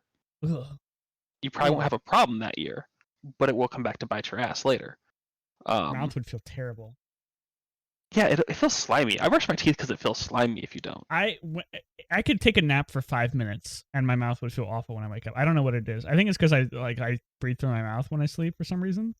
But Oh, I've noticed. all that bacteria just Yeah, blooms I with don't your know mouth what breathing. the deal is. I'm sure there's some scientific explanation for it. I think it's because it dries out your mouth too. But I used to take really short cat naps when I was younger, because I would have these instances where I was at work and I would have like a 10-minute break and I would just be exhausted and I would literally just sleep for 10 minutes and it would work and I'd be like wake up and I'm like hey let's go do stuff. But my mouth would always feel like terrible after that, so I can't imagine not brushing my Going a teeth. year. Yeah, that That'd be might have been awful. gross and disgusting, but um yeah, I think those kind of things like flavors don't really change much. Mhm. Um and people will generally choose things that upgrade their life. I shouldn't say generally. People will always choose things that upgrade them, whether it's true or not. Um and so I think when you offer someone something new and they accept it, it's not really a choice. A choice Mhm. comes down to if Microsoft and Riot reached out to me and says, "Hey, we want you to work same job, same pay, same location," a choice arrives, right? But most of the time, it's just picking the better option. Which I know I could have said better choice, but I think it's just an option instead. Yeah. Because Do you find when you have to make a difficult choice, do you find that the answer you come to ends up being your gut reaction most of the time, yeah, even if you think gut about feeling. it? I think I do that a lot, and it makes me feel guilty. It makes me feel guilty that I put on this show that I was thinking about something, but in reality, I already had a decision from the very beginning. Like I could think about something for five days, and like I'll usually end up in the same situation that I was when I first like was presented with that choice. I don't know if that's a Yeah. good thing or if that's a bad thing, if that's widespread or if that's like my flaw, but it's weird. So I'm feeling about this book called Grit, by Angela Duckworth, That's a great which name. is like why do naturally talented people frequently fail to reach their potential, while others far less gifted individuals go on to achieve amazing things. Um, and it's this concept of like trust. Is it that same book? There's a book that like it's trust your gut. I'd have to read a little bit of that Grit thing, but it's like I would say there's like 3 tiers of intelligence, uh, as I see it. It's people that can be ignorantly bliss and be stupid and just find happiness in life. And then there's this middle section where you're smart enough to realize life is shitty, but you can't solve it. You can't get out of it. My brother's right there right now. He's like, man, people are assholes. And I'm like, yep. And he's like, life is hard. I'm like, yep. And he's like, politics are shit. And I'm like, yep. And he's like, life isn't worth living. And I was like, oh, Slow down. oh. And he's like, it's never going to get better. And I'm like, of course not. Life just gets harder the older you get. And he's like, well, then why would you want to live? I'm like, because you get stronger. Oh, you don't know how to get stronger yet. I see. And that's like where it comes down to like you have to raise, and it's not an IQ. It's using the talents or the abilities you have to reach that next tier of like making things better for you. Um, and I think gut feeling is such a important part of that. Of like a gut feeling is your brain receiving information that it doesn't know how to process, but it's still information that gives you one way or another, but you can't consciously put a finger on it. So I always say trust your gut. If someone says this feels wrong to me, absolutely instantly, I always just stop. Like gut feeling above everything else, always to me. Do you think the So term gut feeling came from like if you ate something nasty and you're like, oh, I don't feel good? Is that a gut feeling? no, I think it goes from people that were doing things that they didn't think were right, and it hurts your stomach. Okay. Have you ever gotten so nervous or anxious about something your Yeah, stomach all the hurts? I time. think I that's where it I, I comes get from. nauseous over like everything, but that's usually Uh, like I don't know. That's unrelated. I just thought it was interesting. Like I always like to think of the etymology yeah. of terms. Um, I think that the most in my life, the intelligence that I value the most is the ability to interact with the widest group of people in a positive way. Where if I can have a positive impact on the widest group of people, I think that is more valuable to my life than me being able to solve even the hardest math equation or being able to program the best code or being able to do the make the strongest bridge out of the least materials or something like that. And I think it's really interesting that that often gets you the farthest. Like I think social intelligence has such a strong impact on where your life goes versus actual intelligence. Because I've met some really, really, really, really, really smart people who are just assholes and are just impossible to interact with on any level. And it's just like, okay, well, you can get a job doing this and you'll make this amount of money. But imagine if you were a really, really, really smart person who also didn't make everyone in the room want to leave. Yeah. um, I mean, interviewing is a talent. mhm. Talking about promotions or pay or talking yourself up is a talent because you don't want to do it too much because then you seem like you're not humble, but you want to do it enough that you're paid for what you're worth. Mhm. When I was 18, I took like a couple of advanced classes, and one of them was an interview class. And this teacher literally interviewed like 100 kids for the same job. And afterwards, he's like, I would hire Alex. And I was like, oh, I'm the greatest. And he was like, yeah, because Alex went into that interview thinking he was the greatest. That's a And I was great like, class. I never even heard of an interview class before. That's amazing. I had it was like an AP home. It wasn't home ec, but it was like it taught us how to do taxes. It taught us how to interview. It taught us how to do like adult things. That's extravagant. I would love. Yeah, I would love if this that teacher was was like more awesome. often. Yeah. But yeah, and he was just like, Alex kept eye contact the entire time with me and talked about it. And I was like, yeah, because we're equals. And he's like, Alex, we're not equals. You gotta understand that. He was like, but that was my young cocky self, and I've been able to like somewhat translate it into a less cocky version. It still More comes off as cocky confident. half the time. Yeah, but it's almost the same vein, right? Like manipulation, persuasion are the same thing with different intents. Yeah. If Okay. I'm trying to, oh, go ahead. I'd like to say my definition of cocky versus confident. I think cocky is confidence without the ability to back it up with actual talent or skill, whereas confidence is like you know that you can do something, and you're showing that you can do it. Would you agree with that? The only reason why I disagree with you is I think on paper it's very good, but because cocky or confident are labeled by someone else, it has to do with how you rub against them. Mm-hmm. Yeah. And Definitely. so you can right now be like, my name's Nighthawk.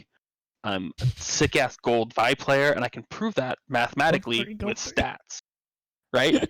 And then I could be like, he just walked in, told me he was gold 3. Like, fuck you. Okay, I'm iron. I don't give a shit, fucking cocky ass bastard. Even though everything you told me was true. Yeah. Okay.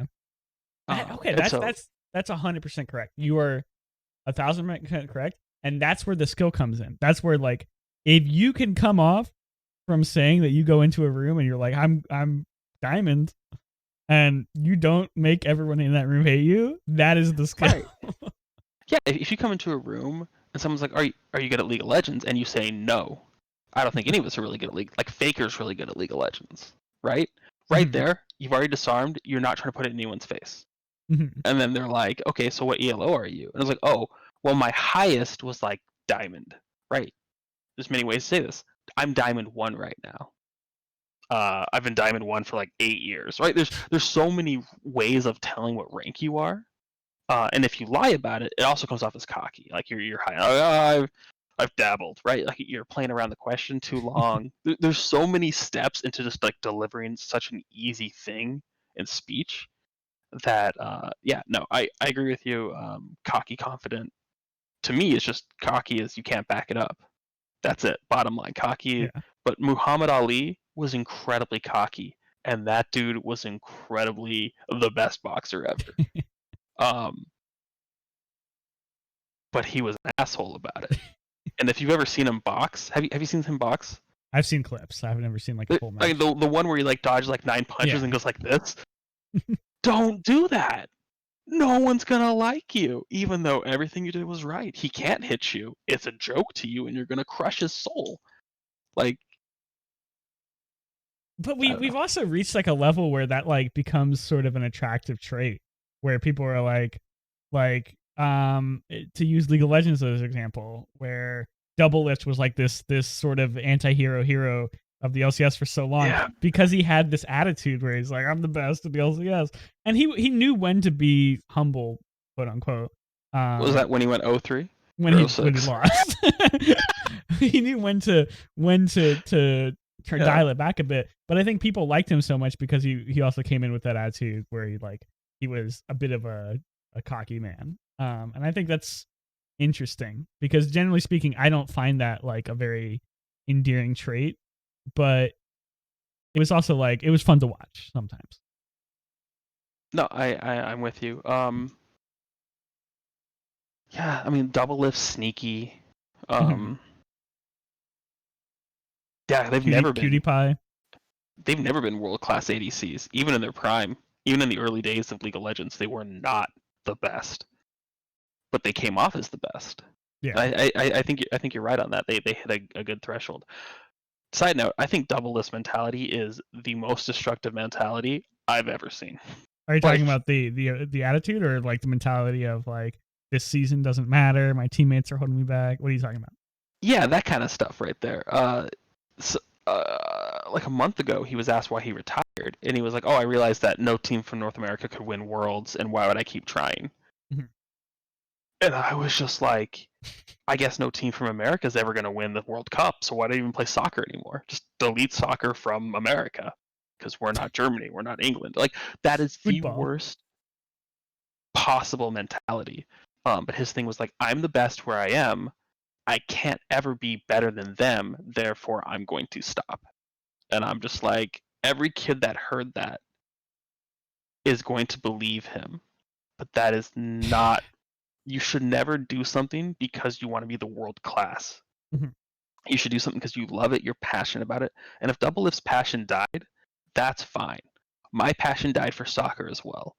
And when I was like 12 to 18, I could put 10 hours into soccer a day and it didn't bother me. But then it started to bother me. I wanted to do other things. I wanted to talk to people. Like, I want to do things. And so I stopped. But I would never say because I couldn't be the best. It was because my passion died. And I think he needs to come to grasp with the fact that trying hard, because he always said I tried really hard. I'm gonna be honest with you. I try to get to Pluto every day. I've tried really hard. Every morning I sit up and I go, and I tried. Trying doesn't do shit. Like, Side note: have you ever tried to use the Force? And you yes, you believe it. You believe it. Today is the day where you're gonna be able to pull that thing towards you. I'm gonna tell you something, and you cannot bring this up against me.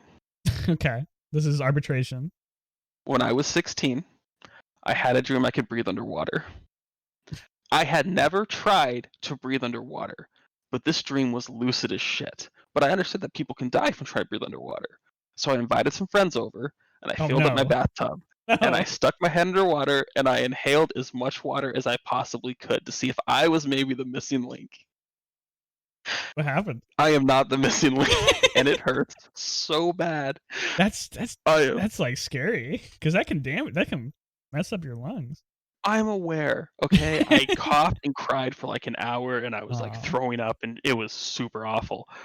However, yes, I have tried to use the Force. I've tried to read minds. I've tried talking to ghosts. I've stared at a corner, see if like is an invisible someone, and then they realize I can see them, and they say, "How could you see me?" And I'm like, "I couldn't see you. Faked you out. How the fuck are you invisible?" I've done that too. I'll do that. I'll do like I know you're there all the time. Or There like was when a like door opens. this Hello. weird noise in my apartment early or like last night, and it was like just after I was watching the Twilight Zone reboot, which is not very Okay. good. Um, Oh, I like yeah, Twilight Zone. I really like the Twilight Zone too, and I really like Jordan Peele, but the Twilight Zone reboot was not very Wait, Jordan good. Peele did the Twilight reboot and fucked it up? It's only on CBS All Access. That's why you've not heard of it. No. Okay. It's mediocre. There's some good ones, some you probably wouldn't like it at all. Awesome. Okay. Based off of the information I know about you. That's sweet. I'll Uh, take your recommendation and not watch it. And I'll still believe Jordan Peele is the best director we've had in the last decade. I love Jordan Peele. I love all of Same. his stuff. I love Key and Peele. I love everything that he's done that I've consumed other than not Get Out. Get Out was good. Other than the Twilight Zone. Us. Oh, you see I haven't Us? seen Us. No, I haven't. Is that good? Yeah. Yeah, it's okay. It's Okay. very hard for me to divorce Jordan Peele in terms of his acting from Mm. Key and Peele as well. So when he like comes in and he's trying to play the Rod Sterling character, where he's like, "You're walking into a dimension not only of mind, of sound, but of mind." But it's like fucking Jordan Peele and he's smoking a pipe, and I'm like, okay, all right. When's Key gonna come out and fucking like break a chair over his back? Dude, it's how I feel about like what's his name? Ace Ventura. Jim Carrey. Jim Carrey. Yeah. Jim Carrey can't be anything but just an obnoxious loon. And when he tries to play a serious role, I'm like, dude, just make a joke. Make a joke, talk out your ass, and walk away. Like, Yeah. it's what I want. And it's bad because I don't want anyone to feel like, and this is like the most stupid opinion ever because obviously my opinion doesn't mean anything, but I don't want any like actor to feel like they're stuck in comedy. And I think comedy is like Right. the most entertaining form of entertainment for me, but some people will think like it's a lower form or whatever. So I don't want anyone to feel like they're stuck in comedy forever. But he has like Adam Scott on the show, who's the guy from Parks and Rec. He's the guy who loves fucking calzones, and he has Okay. Ganesh from Silicon Valley on the show, and they're all playing these serious roles. And I'm like, I cannot take any of you people seriously in the slightest. I don't know. Yeah. It feels like they're not acting. It feels like they're just trying to like be like, and I don't know if it's like they're bad at acting or if I'm just so used to seeing them being in these weird, silly roles. But Yeah, that was my next question. Was going to be: is it because of you or is it because of them? I don't know. I don't think I can make a call like that. Like I'll watch people who do reviews of stuff and they'll be like, the acting really took me out of the movie because they were just like delivering their performance really bad.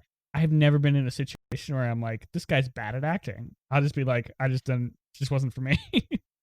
The new X-Men, Phoenix. I can't remember what her name is from Game of Thrones. She killed it for me.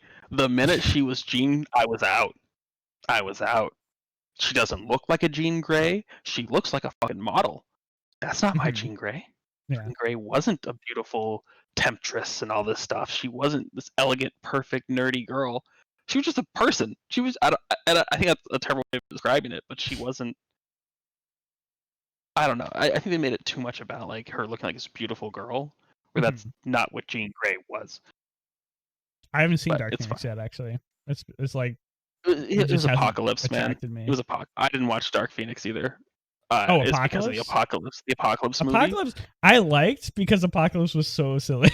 I liked the origin story, and I really liked that Apocalypse was supposed to be like this Thanos character, and then like he was just defeated in like the silliest way possible. And he wasn't the same thing. Like Thanos, like so the couple teasers I saw of Thanos through the MCU, right? I was like, it's Thanos. Who gives a shit? Like it's just some normal dude. But then like when you first see Thanos, I was like, oh shit, Dad's home. He's mad.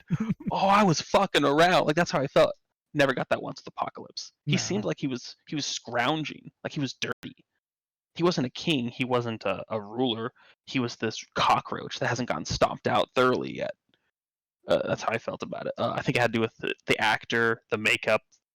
Apocalypse was supposed to look like Thanos. He's this giant of a dude that can grow bigger. No, he was scrawnier than fucking Fassbender.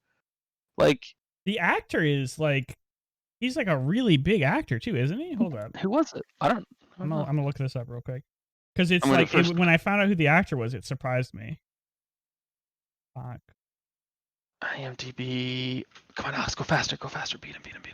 My computer is struggling trying to stream and do this. It doesn't even have him in the top 10. Oscar Isaac. He's Poe from Star Wars. No, that was Poe? That was Poe. And that was that like dude's so beautiful.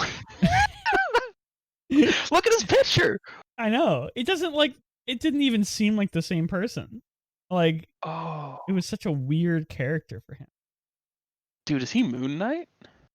I don't know who Moon Knight is. I don't know how to describe Moon Knight to you. Can you at least give me context? It's like a Batman guy. Oh. I think. Yeah, I'm wrong. It's okay. But yeah, no, that guy's awesome. I can't believe that was who Apocalypse was. That's what surprised me too. Like you would never put those dots together unless you looked it up. Which is good for him because X-Men Apocalypse was a piece of trash. Yeah, it also made me sad that like he was trying to rush a plan to get Xavier. Like, if you are a being that's lived for 3,000 years, or whatever the crap he was, you're not in a hurry. Final Fantasy XIV storyline might be one of my favorite stories of all time.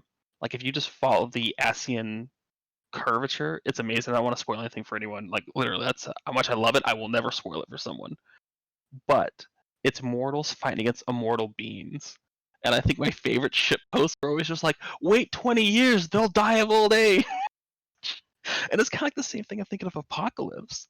I'm like, well, for Apocalypse, his whole thing was like the reason he was immortal is because he would take mutants and he would like suck their juice out and he'd be like, tasty mutant juice. I'm gonna live forever. He'd swap bodies with them. Oh yeah, whatever. He was a body swap. Yeah, you got time. Yeah, true. Shit, there's no rush. If you can just swap bodies, which one, that's a shitty superpower. They have to have like a system to do that. Yeah, there's like a Uh, pyramid with a giant laser that comes down and like shoots stuff. Super complicated, Yeah. but like I don't know. Yeah, Apocalypse was disappointing. Thanos did not disappoint though. Thanos is pretty I good. was happy with Thanos. I was Yeah. happy with how he's portrayed, how he talked. I loved young Thanos because there's a comic where young Thanos does get really mad at old Thanos, because old Thanos is like had already conquered the universe, and he's like, "It's fine, just chill." And he's like, "I'll never chill. I'm ambitious, right?" I like that young, ambitious kind of drive. And the fights were cool. Fat Thor was great. Like, see that's great. I think MCU did a really good job. I wish DC didn't suck. Yeah. Because DC I was had one ace in their hole, and it was Wonder Woman, and then they threw it away. They're like, holy shit, they threw it away. Goodbye. Oh, the first Wonder Woman movie was so good. They had it. They had it. It was there. That was their Captain America, and Yeah. they threw it away. They needed an Iron Man though, and it's not going to be Ben fucking Affleck. Not gonna be fucking Batman. It's not gonna be fucking Superman. That's for sure. Yeah, and the Superman portray that they have, I don't know what the actor's name is. I should know because he's The Witcher. He's an amazing actor. Henry I think Cavill. Henry. Yeah, he looks like Superman. That's great. He does. You had a good portrayed Superman. You had him do a dark thing of killing fucking President Zod or whatever his fucking name was. General Zod. General, was it? I don't know. Whoever's neck he snapped. That's awesome. That's a twist. Superman doesn't kill people. He killed someone. That's okay. We're cooking here. And then you just the mother boxes and the weird, like Superman's dead. Let's fight now. Like really, that's how strong Superman is. He fought once. The source and material is such a mess. Let's be honest. The Flash. Flash. I feel like Flash. The only reason Flash was so bad is because they spent so much money and effort making him a TV series. And I think I don't watch all of it, but I think the Flash TV series was like a success in terms of its view, the attention it garnered. But I think it was. I watched the first season. Yeah, I watched the first season. I thought it was worth watching. I couldn't finish the Green Arrow. I could not finish the first season. Green Arrow was bad. Okay, cool. Green Lantern was bad too. Did it have a TV show? I don't know. Maybe. Oh, you're talking about the movie. The movie was bad with Ryan Reynolds. Okay, yeah. I like Ryan Reynolds a lot. He's a funny guy. I love Ryan Reynolds. Ever since I saw Van Wilder when I was a kid, I was like, this is the coolest man in the entire world, right? He reminds me a lot of one of my older brother's friends. He looks very similar. Nice. It was also just a raging douchebag that played it off as a cool, charismatic person. I don't know. I didn't interact much with him. He seemed like I was alright. Do you think Ryan Reynolds is a raging douchebag? And Van Wilder? Yeah, 100%. Oh, okay. Sorry, I thought you meant in general. No, Ryan Reynolds is a great person. Yeah, it's. Oh, about actors switching between things. Mm-hmm. Brad Pitt. I think Brad Pitt is very funny. He's done a couple funny roles, a couple serious roles, a couple of really weird roles. The things that come to my mind are like Mr. and Mrs. Smith, Troy, where he was Achilles, and then Fight Club.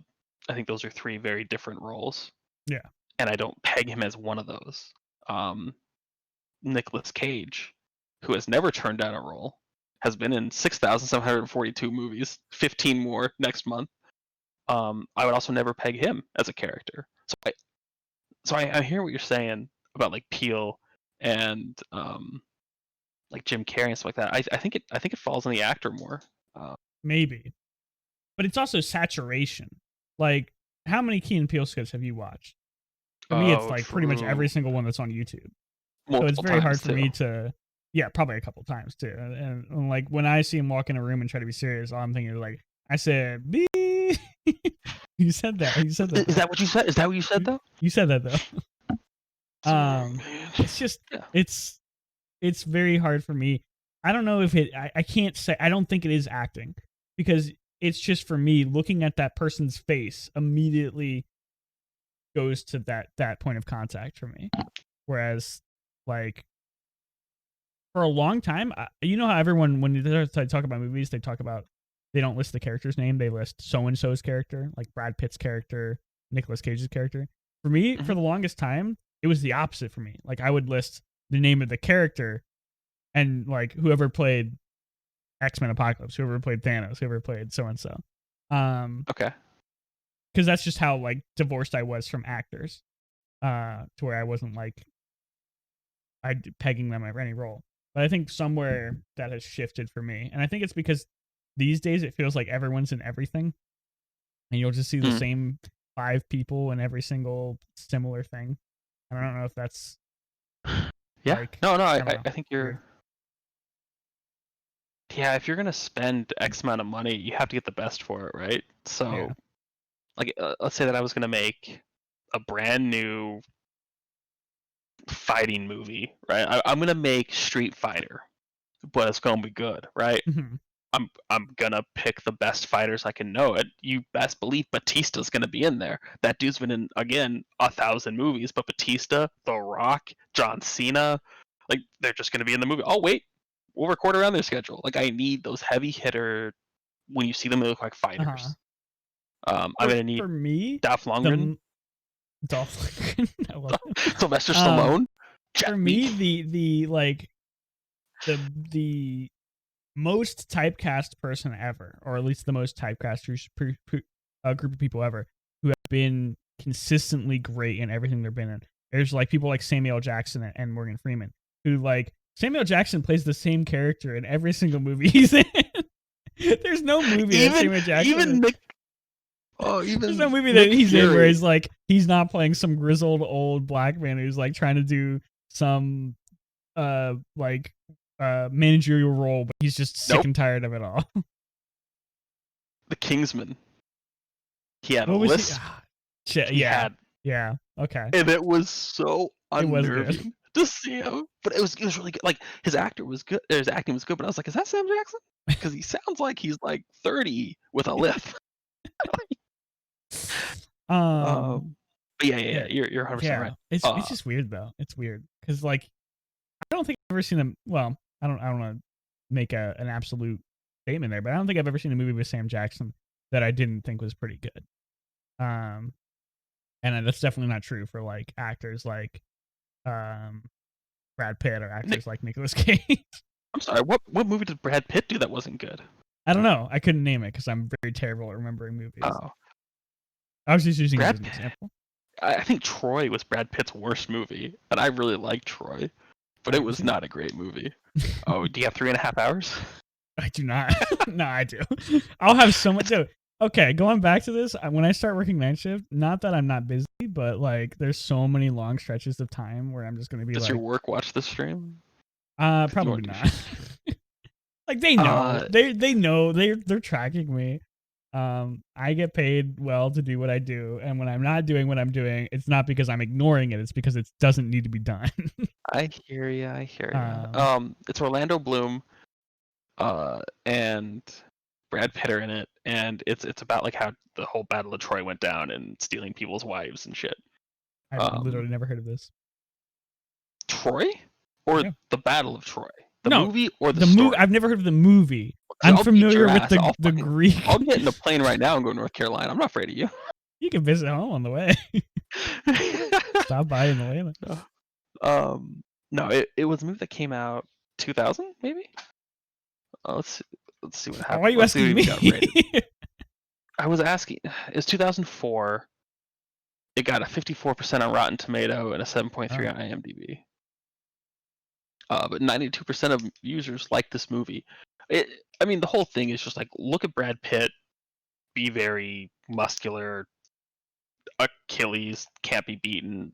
Honestly, Brad Pitt for me is so generic that I'm having trouble picturing his face, and I don't know what that is. Okay, that's who Brad Pitt is. Okay. Oh, for some reason I was getting him like mixed up with like Tom Cruise. Wow, they are very different. I know. Have not seen Tenet yet. Tenet was bad. It was bad? What's it about? Yeah. Christopher Nolan misses his brother because his brother's a fucking assassin. Christopher Nolan? Did you hear about that? Director? Christopher Nolan's a director. He has 2 brothers that help him write scripts, and one of them is a hitman. What? And it's like, yeah. Like, really, a see. hitman? Yeah, Nolan brother hitman. This is bizarre. I've never heard of that before. Let's see. Christopher Nolan, the older brother, has been arrested by the FBI in his hometown of Chicago and is now awaiting extradition to Costa Rica to face murder and kidnapping charges. Holy shit! So he's like under trial for hitman. Oh, yeah, man. that's Christopher Nolan's brother. But that's terrifying. Anyway, Tenet is about. I don't want to spoil it for you because the whole movie is about the mystery, right? It's a Nolan thing. Yeah, it's sort of like but his deal. basically, it has to do with time travel. It has to. I shouldn't say time travel. It has to do with a timeline. And I don't even know how to fucking explain this movie. Shit was confusing. I spent 2 hours after it talking about it and then looking up stuff about it. Did you like the Looper? main actor? No. You didn't like Looper? I don't. Okay, the only time travel I like is Doctor Who. The rest of it's shit. That's awful. And the reason why I like Doctor Who is because it's a joke. Yeah. Okay. That's good. Because it's just like he's very lighthearted and like, I don't know, let's figure it out. He's like, get into my phone booth. I used to be so scared of Doctor Who when I was a kid. Not the Doctor Who himself, but like the monsters on it. My brother would watch it. He really loved Doctor Who, and I would try to watch it with him. Did you watch the Angel episode? Yes. I mean, that's like the That's how you get nightmares. Quintessential one. I was really scared of the Ood. I was really scared of there was like this one episode. It was like the first David Tennant episode, and the reason I say David Tennant is because Tennant was mentioned. And he's the best Doctor. And he is the best Doctor, in my opinion. Although the guy right before him was pretty good too. I don't know. He was super good. Christopher Eccleston. But the only one you can beat it with is David Tennant. Yeah. Like that's just unfortunate. Like, well, like his first episode was like they go to a hospital, and there's like this. The hospital is categorizing every single disease ever, and like they're using humans to like keep the diseases alive or something like that. I think that's the premise of the episode, and it scared me when I was a kid because like the way that the way that the disease was spread is like if you got touched by anybody, then you just had the disease, and the people were just all in like terrible makeup and stuff, and it was scary as a kid. But now going back and looking at it, I'm like, this is just really corny. But I enjoy it. It's so corny. I mean, they're fucking the Daleks. They're just trash cans. The thing I love about the Daleks is that they've been around fucking forever, and they just keep bringing them back as like this ultimate supervillain, and it's just like me. Yeah, they're the ultimate supervillain. You can't change that. It's hilarious. In an American culture, we would have changed it, right? You would have to go bigger and better. The Daleks would have been like 60 years ago. It was decided. British culture is so freaking hilarious because they're so set in their ways. British entertainment has been the exact same shit for 40 years. Have you watched Red Dwarf? No, I haven't. What is it about? Okay. So this show was on PBS. It was right after Red and Green, which was basically like these two guys that lived out in the woods that would fix everything with duct tape. But Red Dwarf was a show about space travel. This entire ship is going through space, and a guy snuck a cat on board. You're not allowed to, so he got locked up in a stasis chamber for like a year for his penalty or whatever, right? During that time, something bad happened, and this dude was frozen for like 10,000 years. And so the spaceship has been traveling through space. So he wakes up, and everyone's dead. Everyone's gone. There's not even bodies. That's how long it's been. But the cat evolved into humanoid cats. So it's a humanoid cat friend. There's cats in the tunnels that are like somewhat people, but you never see them. And then there's a robot that's his friend, and there's a hologram that's also. So these four idiots traveling through space, and it's British humor. Wait, what type of show? Oh, it's a comedy. Yeah. Oh, okay. I thought this was like British, like science fiction serious. Or something. No, I don't know. Dude, I gotta show you a picture of the cat person. This sounds awful. It's so bad. Red Dwarf show. Oh yeah, dude, it's even got a good Oh, this picture's it's perfect. This is the picture. This is the picture you need to see. I don't know how to show you this picture. How do I show you this picture? You can send me on Discord. I know, but how do I? How do you show the stream? No, I don't want to show the stream. Oh, okay. Copy image. There we go. Copy and then just paste it in a I'm DM. gonna get there. I'm bad at. Okay, so Aren't if you look at aren't this you picture, work on computers for a living? no, I talk to people for a living. Okay, so the first That one on the sounds left is the painful. robot. The person next to him is the cat person. The person next to him is the hologram, and then there's the main character. I gotta pull this up on my work laptop because Discord's not working on my computer for some reason. Oh my Dude, my god, computer has been such a piece of crap recently. I hate it. that's unlucky. I'm trying to get a new CPU, and the AMD is just like, oh, by the way, we don't have any stock ever. Oh yeah, everything's being bought right now. Yeah. Okay. But yeah, it's hilarious. It's so corny, and like you can actually see the strings holding up the spaceship as they pretend to go through space. You can like, see that on like the old Doctor Who episodes. Oh my god, yeah, you're yeah, right. it's so good. Yeah, so yeah. Anyway, it's great. It's worth a watch. If you have nothing else to do and you like British humor. But yeah, I used to watch this as a kid occasionally. Does the cat remember him? I mean, I guess he must. No, they just know him as the ancestor that brought him. Like he's just like, Oh, okay. So they're like worship. Okay. I wouldn't say worship, but they're nice to him. Oh, okay. But it's I mean, again, it's like 10,000 years, right? So like 10,000 years ago, if someone dropped off the first human, we wouldn't fucking know. True. I mean, Somewhere down the line, that's someone what claimed to the be God. pyramids came from, right? Dude. Alright, you want to talk about aliens? Sure, why not? We've talked about literally everything else. There's just no way we're by ourselves. And well, that's like the math. That's like the Fermi paradox. Or not the Fermi. The Fermi paradox is if there was life out there, we would have found it already. But I think the other one is like the universe is so infinite that it's physically impossible that some other form of life doesn't exist. And to say that we would have discovered it by now is someone greatly exaggerating how strong they are. Mm-hmm. And like presence, right? Like the fact that I can't even tell you if Pluto's the last thing rotating our sun because it's really hard for us to know. It's like, bruh, like you're gonna claim that life isn't in this universe? Like that's my thing. My thing is like we don't have telescopes on Earth that can see the moon in such high definition that you can see the flag, like the moon lander and shit. It would be so small on our telescopes on Earth. And we're like looking at planets in other solar systems light years away, and we're like, that has water on it. Oh, dude! So I've been starting to watch like Neil deGrasse Tyson and other physicists talk about space. Mm-hmm. I've never liked space, but I started playing the Kerbal space program, and I finally got a rocket into orbit.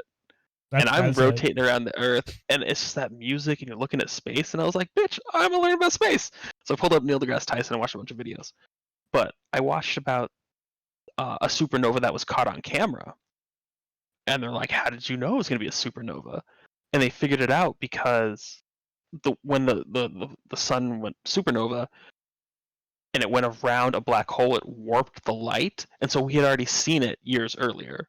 And they were gonna catch it on the other side, and that's how they knew where to look and all this shit. Like I'm terribly explaining it. Yeah. Anyways, space super cool now, but yeah, I agree with you. Like, there's just no way that we're not the only human or the only life, right? Do you know how they discovered pulsars? No. So pulsars are a type. Well, let me explain how they discovered them first, because it sort of goes into that.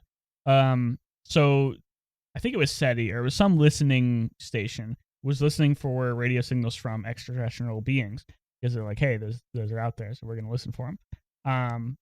And they get this signal, and it's like this pulsing signal, and they're like, what is this? It's just like very regular, like down to the very smallest unit of measurement. It was like that regular. And they're like, what the hell is this? So they use their fancy space technology, and they look at it, what's going on.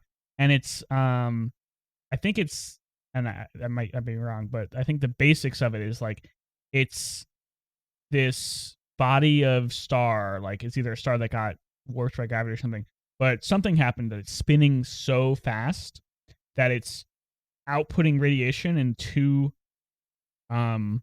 directions, just because it's being teared apart by its own centripetal force, and the radiation that's being flung away from it at this astronomical speed is producing these radio signals that these people are picking up. And when you think about it, when you think about like astronomy and stuff, you don't think about like things moving really quickly, but the star is literally spinning thousands of times a second. Can you imagine like something like that? That just doesn't comprehend. It does not work in our sense of like brain. You just can't think of something like that. I 100%, because you can't. Sorry, I can't say you. I'm not going to put this on anyone. I can't comprehend how big space is. I can't, because like I can't comprehend every human on the planet. Like there's 7 billion people, 7.3. Right now, someone's doing X, whatever it is I want to say, whatever I think. So even think about, like, lean back in your chair and imagine there's like 50 people in the apartment building I'm living in, and they're all doing something, and they all have parents, they all have had interactions with people, and just try to comprehend even people that live in your near area, all the things that are happening. Okay, if you can't even comprehend that and understand that fully, how would you understand a galaxy, let alone the next step? But the sound of the universe, I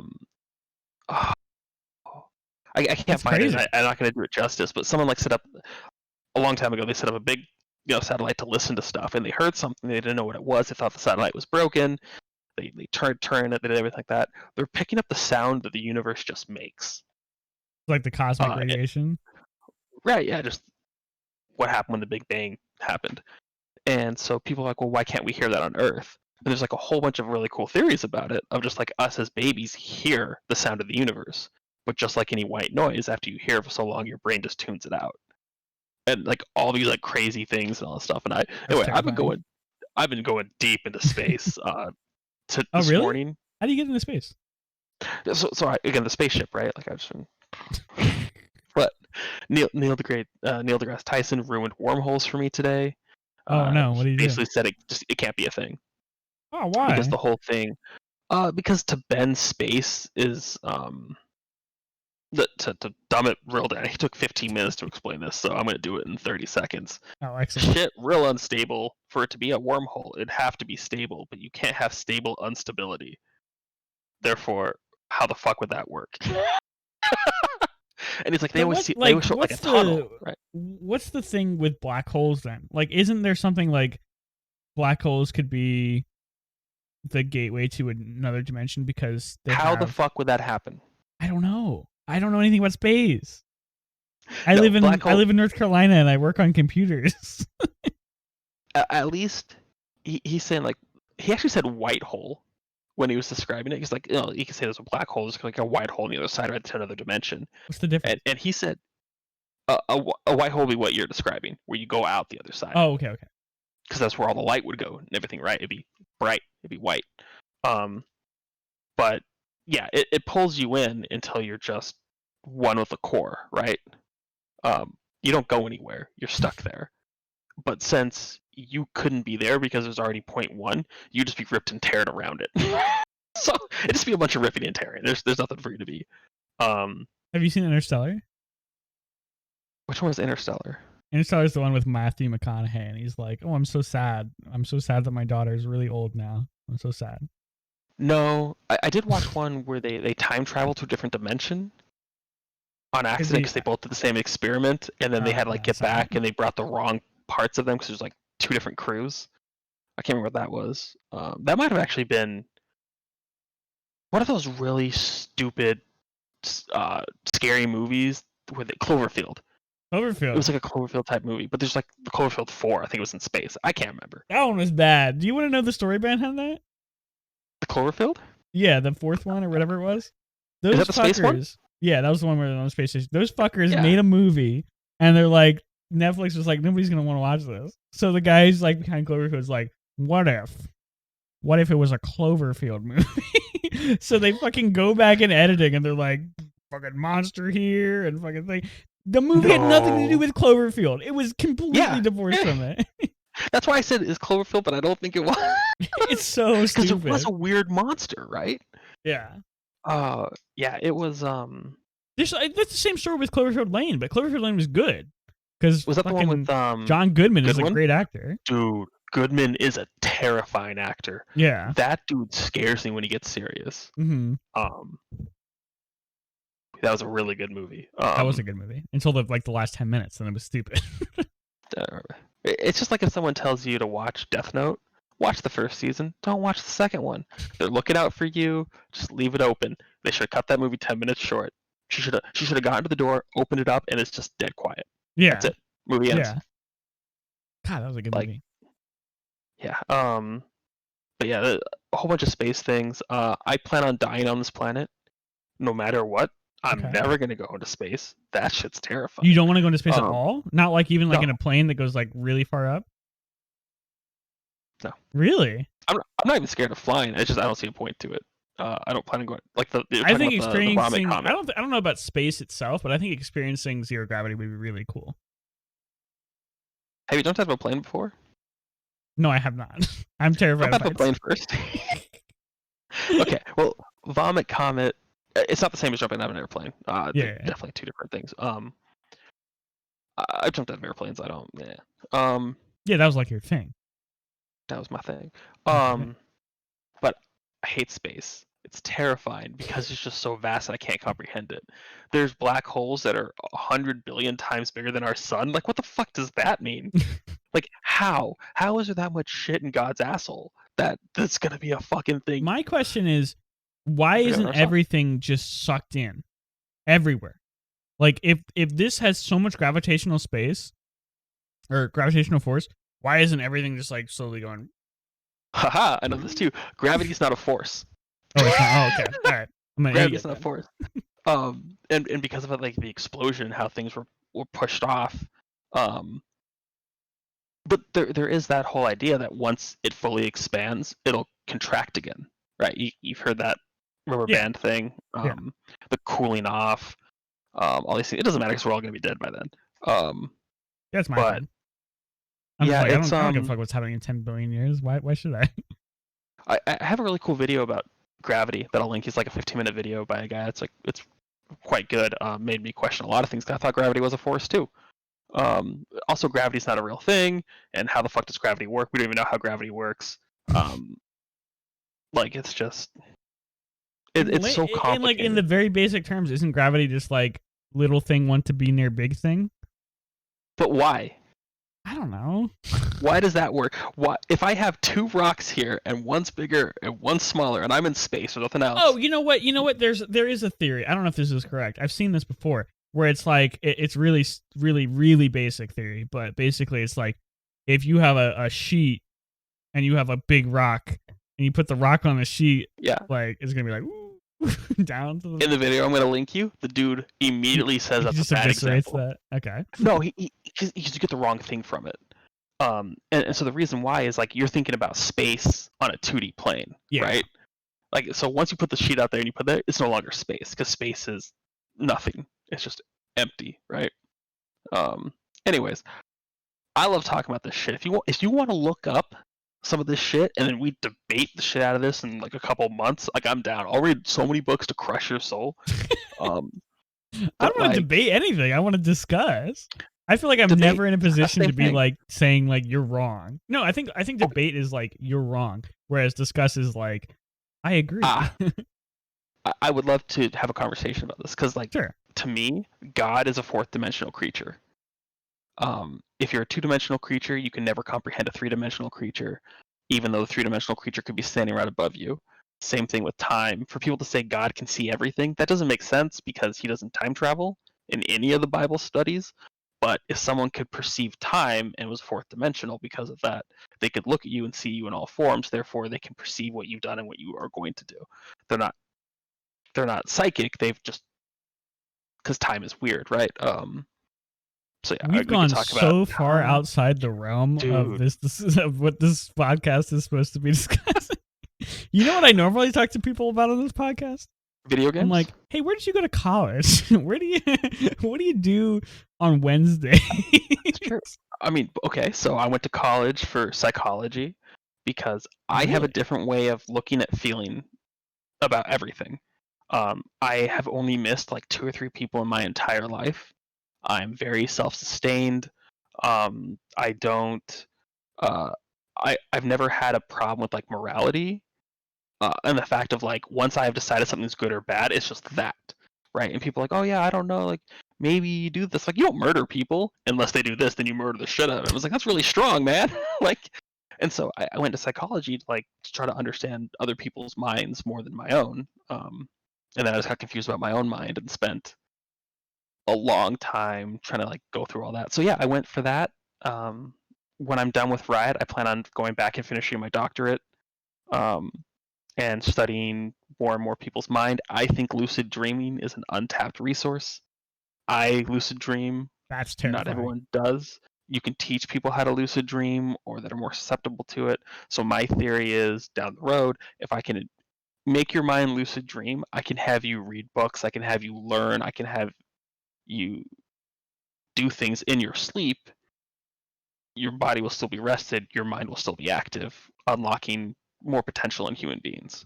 Let's talk a bit about dreams, and let's wrap things up because we've been going for a while. All But I right, want to talk a bit about let's dreams. talk about dreams. So, for me, the time when I have the most vivid dreams are when I wake up and then go back to sleep after I wake up. That Do is you a know? tool to help people learn how to lucid dream. Okay, and it's You totally set not an something I'm doing alarm. on purpose. It's just like I have Yeah, to wake no. up to go like a fucking dog barks outside or something like that. But that's like a thing, just like how Yeah. it works. If someone says I want to learn how to lucid dream, I think I've lucid dreamt before. You're like, cool. Set an alarm for like 4 p.m. or 4 a.m. It goes off. You hit the button, and you go back to sleep. But you're trying to hit that go back into your dream limbo state, Mhm. and it's like it's not deep sleep. It's not being awake, but it's controlling the thought patterns until you can do it while you're dreaming. So that's one step I'm to do relatively it. successful at re-entering a dream, but I don't think I lucid dream very often. Like if I'm having a dream about something and I wake up, I'm pretty like consistently able to go back to sleep and like at least continue something similar to that dream, if not the Yeah, same dream. that would Um, be a form of lucid dreaming. mhm. The Now, most what vivid if dream, most vivid dream I've ever had is the stupid stress dream that you have where like your teeth just start falling out, and it was to the you point have where it those was too? Those are so everybody terrifying. everybody has those. They're awful. It's up there with like you wake up and you're like you get a call from the college and you're like, hey, why haven't you showed up to this class for the last 6 months? Yeah, and you um, show up naked. I never had that happen to me in a dream, I've but never had that dream either, but it's yeah, in Hollywood. everyone likes that dream as like an example. But for me, this was the most vivid dream ever. Um, I've had the dream before, but this was like it's always like, oh, this is just a dream. I don't really care. But in this situation, it was like this is actually happening. My teeth are actually falling out to the point where I woke up and I was like, You check what's them. going on in my teeth? Did you try to It was breathe terrifying. underwater? Because No, I that's didn't what try to breathe happened to underwater. me. But you checked your teeth, but when I breathe underwater, you're gonna use that against me. What the fuck, man? I'm not going to Double use it standard. against you. I never. I respect you too much. Um. Uh. Yeah. Dreaming's terrifying. Mm-hmm. We don't know a lot about it. Um. Your brain is definitely active as hell, and so that's something I'm really interested in. And if I can show someone a book, like I just flip through all the pages, your brain has all that information. You cannot comprehend it. It wasn't long enough. But if you can then go into a lucid dream and read the book, So how would in your brain, how would that work? Would you like feed them the brain through an audiobook or the book through audiobook? Would you like hold their eyes open and like like hold it in front of them?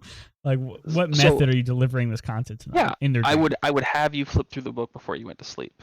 Okay. And you think And that like through subconsciousness they'd be able to retain what was on those pages? yep, Hmm. to recall some of those things. I don't know how fast it would be, how slow it would have to be, or you have to read it and then you can reread it in your sleep. I don't. Again, I've done zero research into this, but that's what I would like to do. Because again, it's such an untapped market Yeah. and thing we don't know about. That is like number one. Number two is the whole choice thing. To me, is like the whole okay. So I know Freud isn't the best psychologist we should talk about. This dude did some terrible shit, and he really wanted to fuck his mom. But like he believed he could make people into whatever you wanted to do by the choices of things that you did when they were young. I don't think that's far off. I think I agree with that. I think people are more susceptible to things. And if you're the earlier you are, the better you are at finding those things early, the better you can give them the sources and the materials, and then we can just groom people into wherever the fuck we want them to be.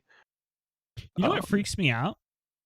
hmm, That you can have a dog that knows what to do without anybody ever telling you what to do. Like a border collie. I had a border collie for a long yeah, time, and she knew how to herd things with nobody ever telling her how to herd things. And that's like down to the gene level. Like, how does yeah. that work? How are you instilling this form of intelligence into this freaking animal who's never seen a sheep before in her stupid life, to the point where she could go up and be like, "Ooh, I'm a dog. I'm gonna herd these sheep." That's so And let's creepy to think me. about breastfeeding. Is Let's another not thing think that about that. okay, don't be gross. Okay, it is part of life and it's beautiful. But babies, like, how are you getting out of that? Like, Yeah, um, no, these things are super it's super weird. exciting. Did you ever watch Gattaca? Gattaca. No. It was a movie about how we started genetically engineering humans. Hmm. And it's like, oh, you want your kid to be this tall and this whatever. And so this family has two kids. The oldest son naturally, the second kid genetically engineered. So their youngest kid was like faster, smarter, stronger, everything because he was Basically, a genetically Daft Punk better. song. Yeah. Work it harder, make it matter, do it. Yeah. So this Sorry. kid was just better. And so this uh, the natural born kid wanted to be an astronaut or like go to like the moon or Mars or whatever. But they only took genetically engineered humans because they're better. Hmm. And so he literally has to steal an identity of a genetically engineered human that got crippled to like go through, and he had to pass all the tests and do all these things. It was crazy, pushed like human limits, and he had to hide his DNA. Like whenever he typed on a keyboard, he had to vacuum afterwards because they would go through and check everyone's DNA and grab samples, and they didn't know. Like it was this huge dystopian future bullshit, right? Hmm. But it brings up like a really good point of like once I'm able to genetically engineer things, if I'm able to figure out what makes it so you can run, and I genetically injure that and we have babies coming out running, I don't fucking need your fat ass that can't run very well. This person's genetically engineered to be a runner. Um, like how far I does it bet he go? could How haul a much can I do? cable over a quarter mile like that. Like yeah, exactly. But I mean, is that wrong for me to do? If you're born and I'm looking at baby Nighthawk and I'm like, I've genetically engineered him Please to be a don't. doctor. Yeah, I'm holding baby Nighthawk Please and I'm don't. just yeah, Don't do yeah, that. just Gucci Gucci, just poking in the belly. And I'm like, he's gonna be the best doctor. I've genetically engineered him to like to read. Hmm. So we're gonna bunch of books, and then you grow up and you're like, wait, I think I would want to talk to people. I'm like, wrong, because I genetically know that you don't. How fucked up is that? How much can our mind go against our genes? Um, my mom and I had this discussion. My mom is a huge believer that sexuality is a choice. Mm, I'm a huge believer that it's not a that's a choice. hot topic. It's super hot topic. My mom and I will argue about this for hours. Um, and her thing is like, hers comes from God though. She's like, God gives everyone different challenges. It's your challenge to overcome being homosexual. And I'm like, that's just insulting and fucked up. It's more of like, this is who you are and like become what you are. And she's like, well, how do you know who someone is? You have to find the genes. They haven't found the gay gene yet. And I'm like, that's insane. That's But that's where like the brain part comes in though, because like the brain, there's so much that is instinct, like you said. There's so much that's yeah, programmed into your brain where it's genetic, but then there's also just like a large amount that's just like totally unaccounted for. Nobody knows what's going on, and that's like where the soul right. comes from. That's where whatever you want to call Oh, it. we could talk about forever with the soul. Do you believe souls exist? Do you I believe don't know. there's a third I part? think that something's going on, because like what the Yeah. hell's how wait where is the difference between my brain and my brain after I die in terms of like the little bit of like electricity that's Dude, going through it? I'm going back to the AI. When the AI can make conscious decisions unprompted, does it now have a soul? I don't know. I'm not qualified to make these decisions. Right? Does a soul come from God?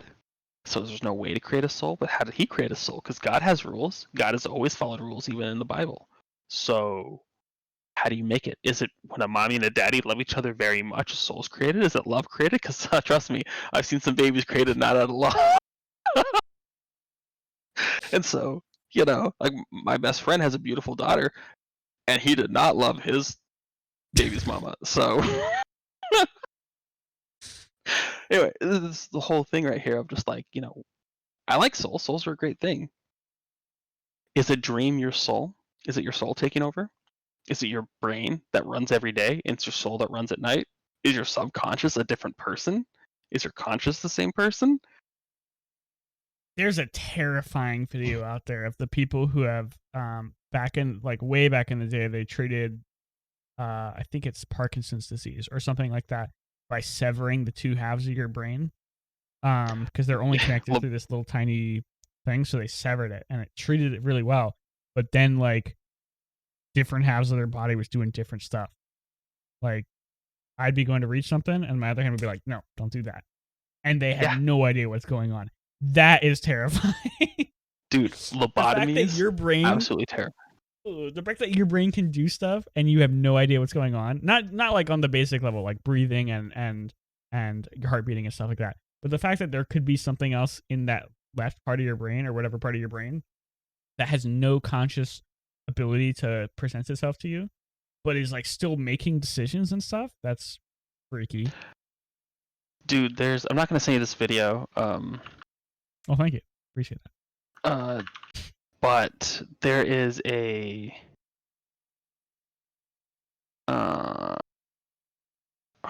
so there's a video of a guy that gets hit in the head really hard with a soccer ball. Mm-hmm. And he does some bizarre shit. He like does a couple of cartwheels, does a back handspring, and then just collapses. And everyone says he dies. The dude doesn't die. He goes to the hospital and has a full recovery. But it's unnerving because he doesn't remember any of it. He lost consciousness, and his brain was just doing whatever the fuck it wanted to do. And so epileptic seizures are a thing, or just seizures, I should say, not epileptic, but seizures.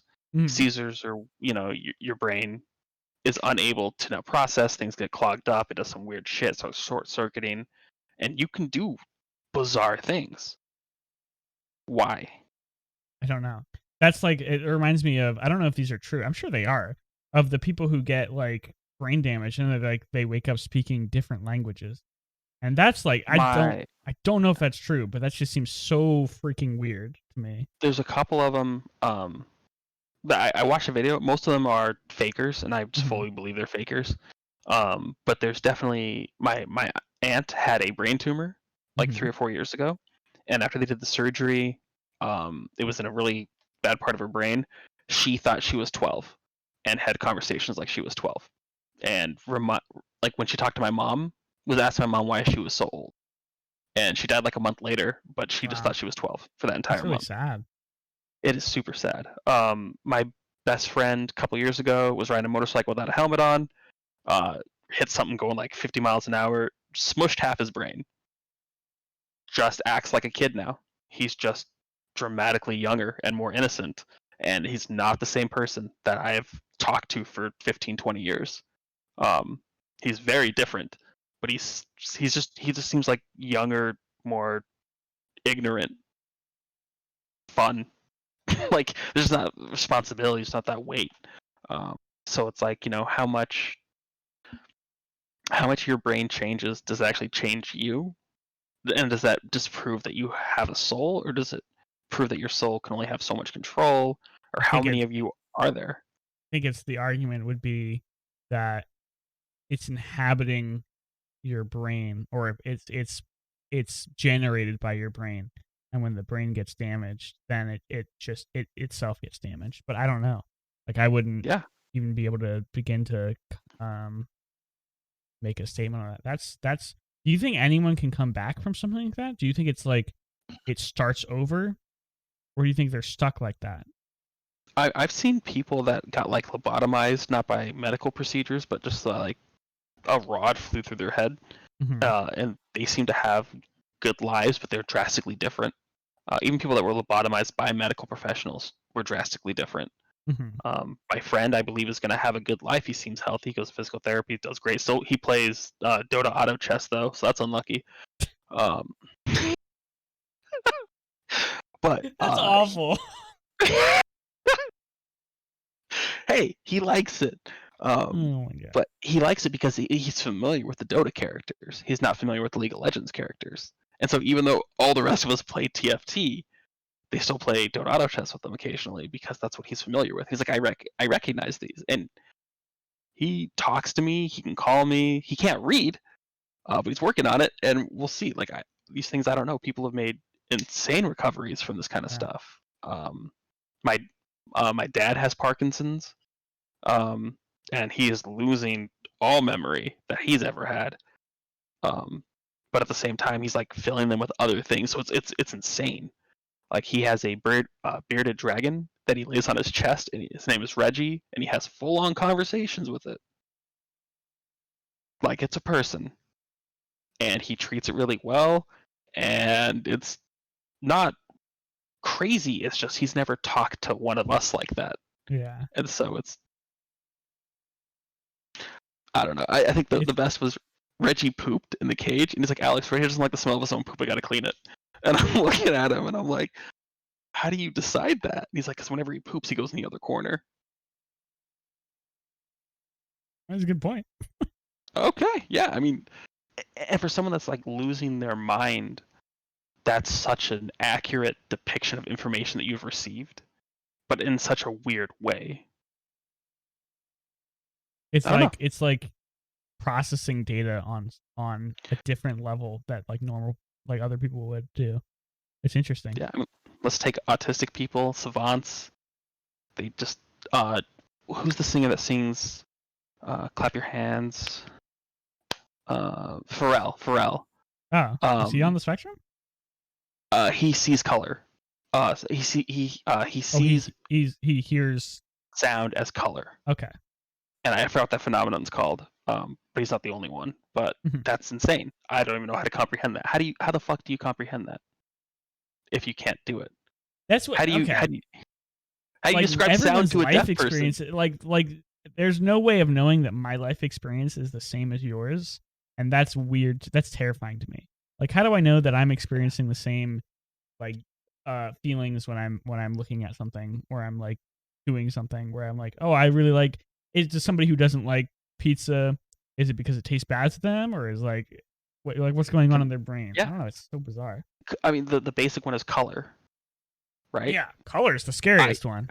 I can't prove to you that my black is your black, but we've called the same thing that we both optically see black. I would switch eyes in an instant with you if I could. Like, it's not the eyes, straight up. I mean, it's like the.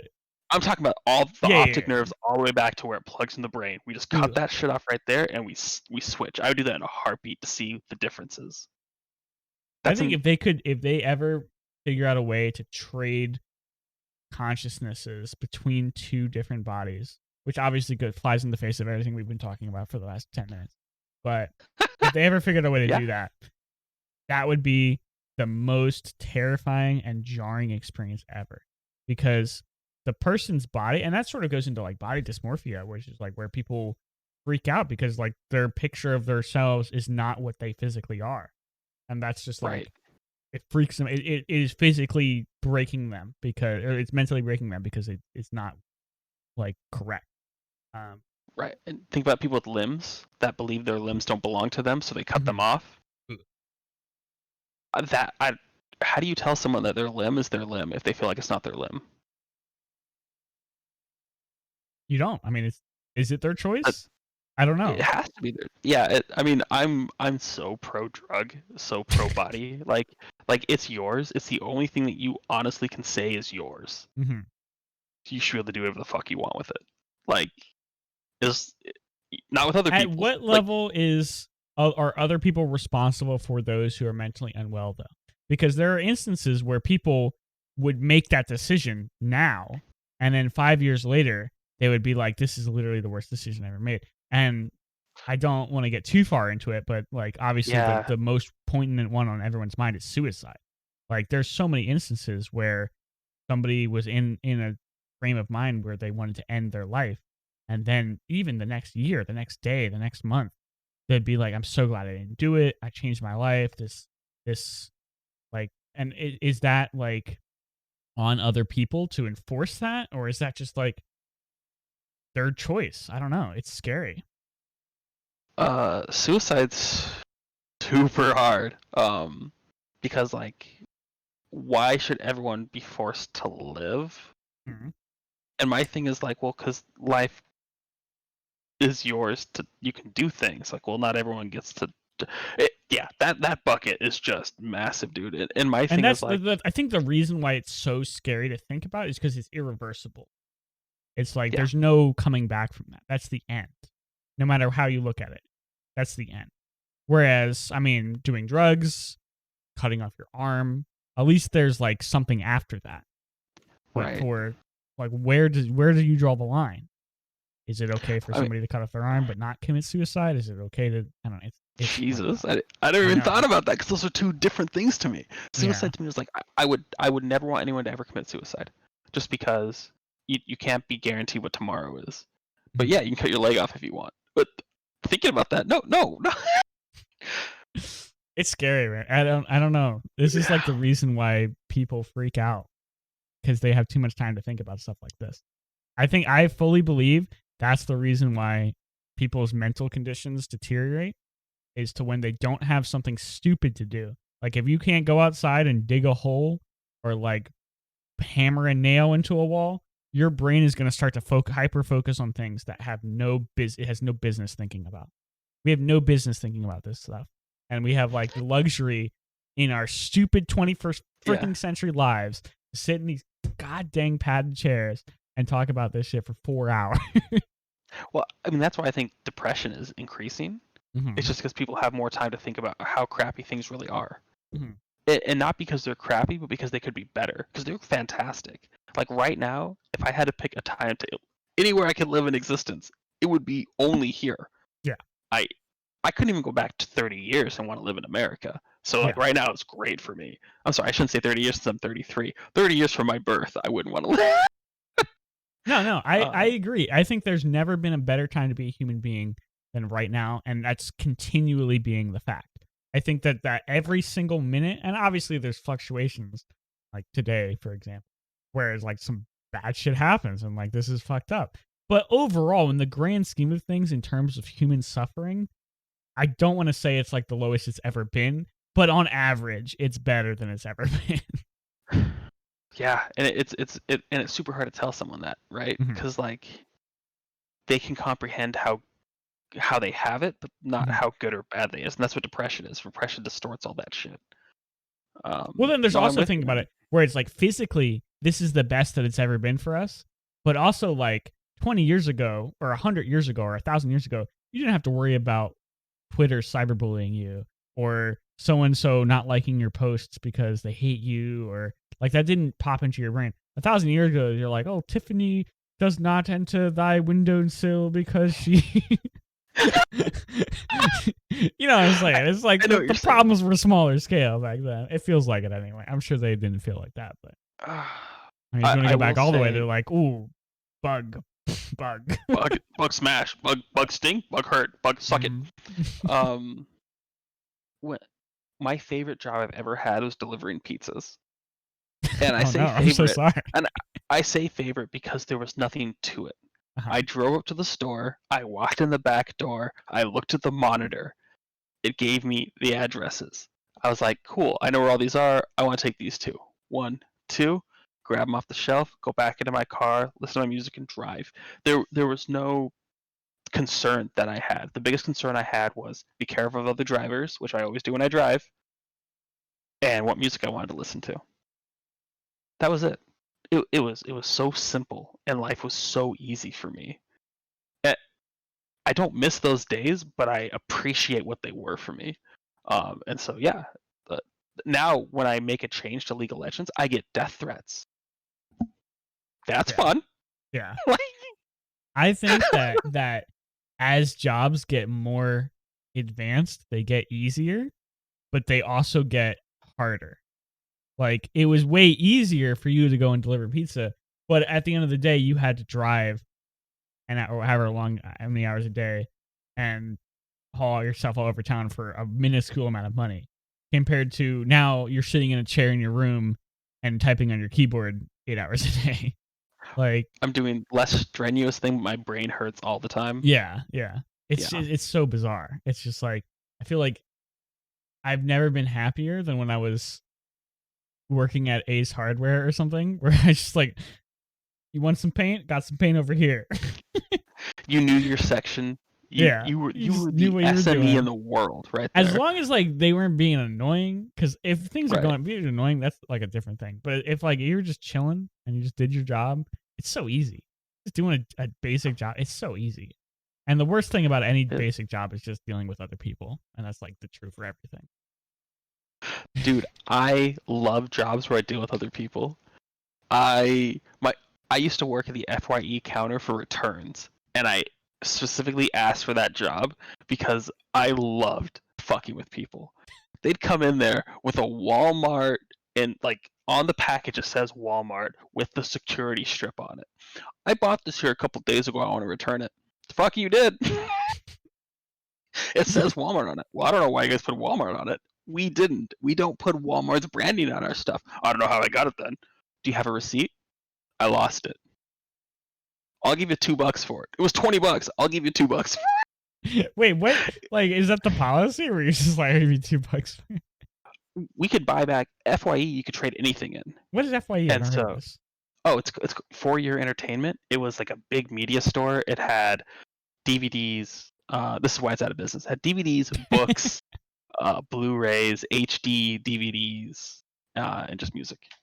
And we actually had a hentai section, it was hilarious. It was like, so we had an anime section, and next to it was like risky anime, but they were all blacked out with like a black thing. So you'd see the guys walk over that wanted to buy it, and they look at the anime, and they look over, they look at the anime, and then they'd flip down the black card, look at it, grab it, and put it in there. And then they'd go to the checkout line, and they wouldn't want to check out with any women.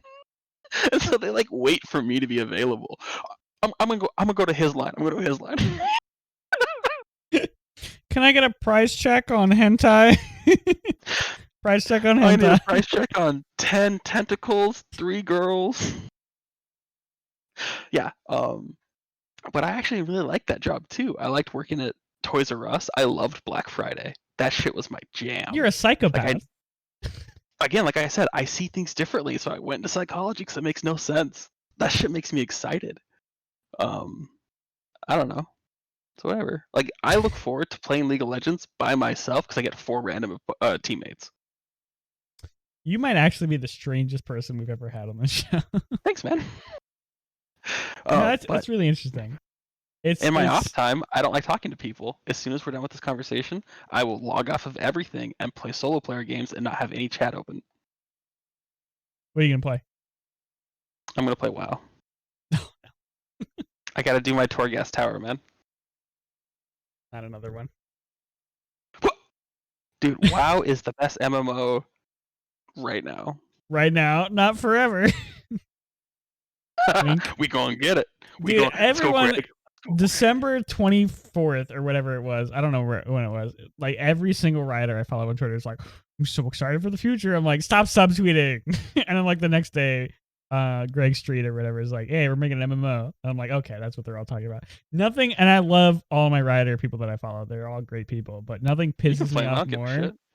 Nothing pisses me off more than when they're like really excited for the future and they're like all being smug about it. So I think the funniest thing is we're told not to do that, like the day one, because like 6-7 years ago, people were hyping, they were doing that. So excited for what he got to show you next week, so excited. And it was a minor skin tease. And all the players were like, that's it? Fuck you. And so they tell them, don't hype up people with ambiguous claims because they might not feel the same way. So you're trying to hype them up for something they might not be hyped up. It's like when you walk into a room, I have the funniest joke. It's the funniest joke. Hey, shut up. So, a funny joke. It's a funny joke. Funny joke. And you tell it, and everyone's like, not that funny. Yeah. Same basic thing. Anyway, no writer should do that. Flame them for doing that. I don't have social media, so it wasn't me. I'm the most scared person of confrontation ever. I never want to be in a situation. I'll message him right now. No, it wasn't. Fuck you, Jeff Doran. Oh, okay. Actually, no. JD actually has been pretty disenfranchised. I don't. Actually, we probably shouldn't talk about this.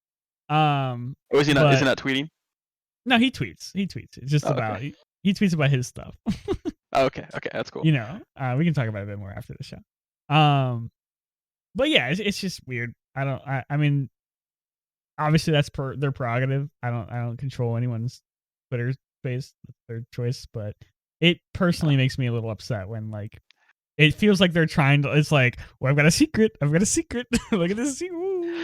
We all know the I mean, secret, but you can't know it. I have this problem of like flaming rioters in front of people. There was a rioter that was passively aggressively flaming our jungler, so I called him out. I think all they said was like, "It would be nice if my jungler ganked my lane," and I was like, "The nice thing you could do is not flame our player base." and Oh no! and they messaged me and they're like, "Hey, dude, don't flame me in front of players." And I'm like, "Oh, I'm sorry. Don't flame players, and I won't flame you." And it's like this.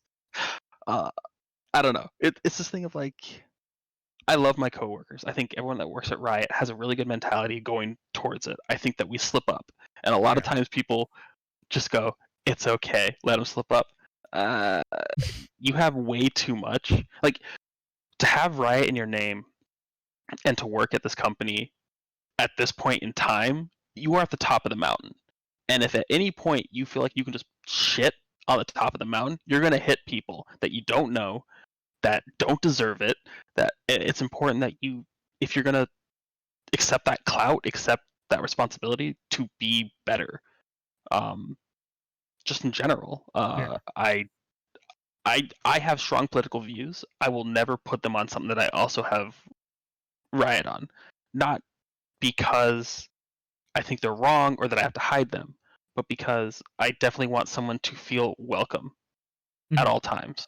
At talking to a rioter, if you're Republican, Democrat, white, black, Chinese, Indian, I want you to be able, oh, I can talk to this person about my dreams, my desires.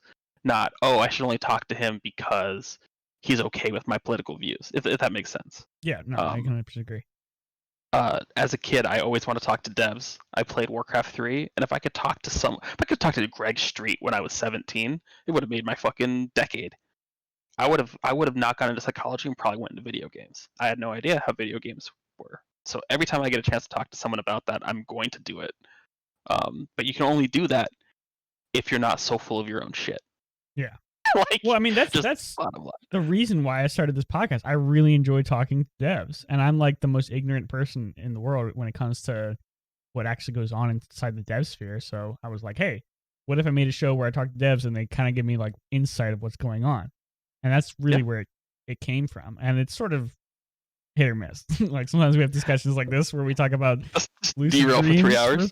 3 hours, but sometimes Um, we have really good discussions about like what goes on in QA, what goes on in stuff like that. And I don't think either episode is like bad per se, but it's just difficult to like, I don't know. It's for me it's difficult to market myself because I don't want to like portray this show as anything it isn't.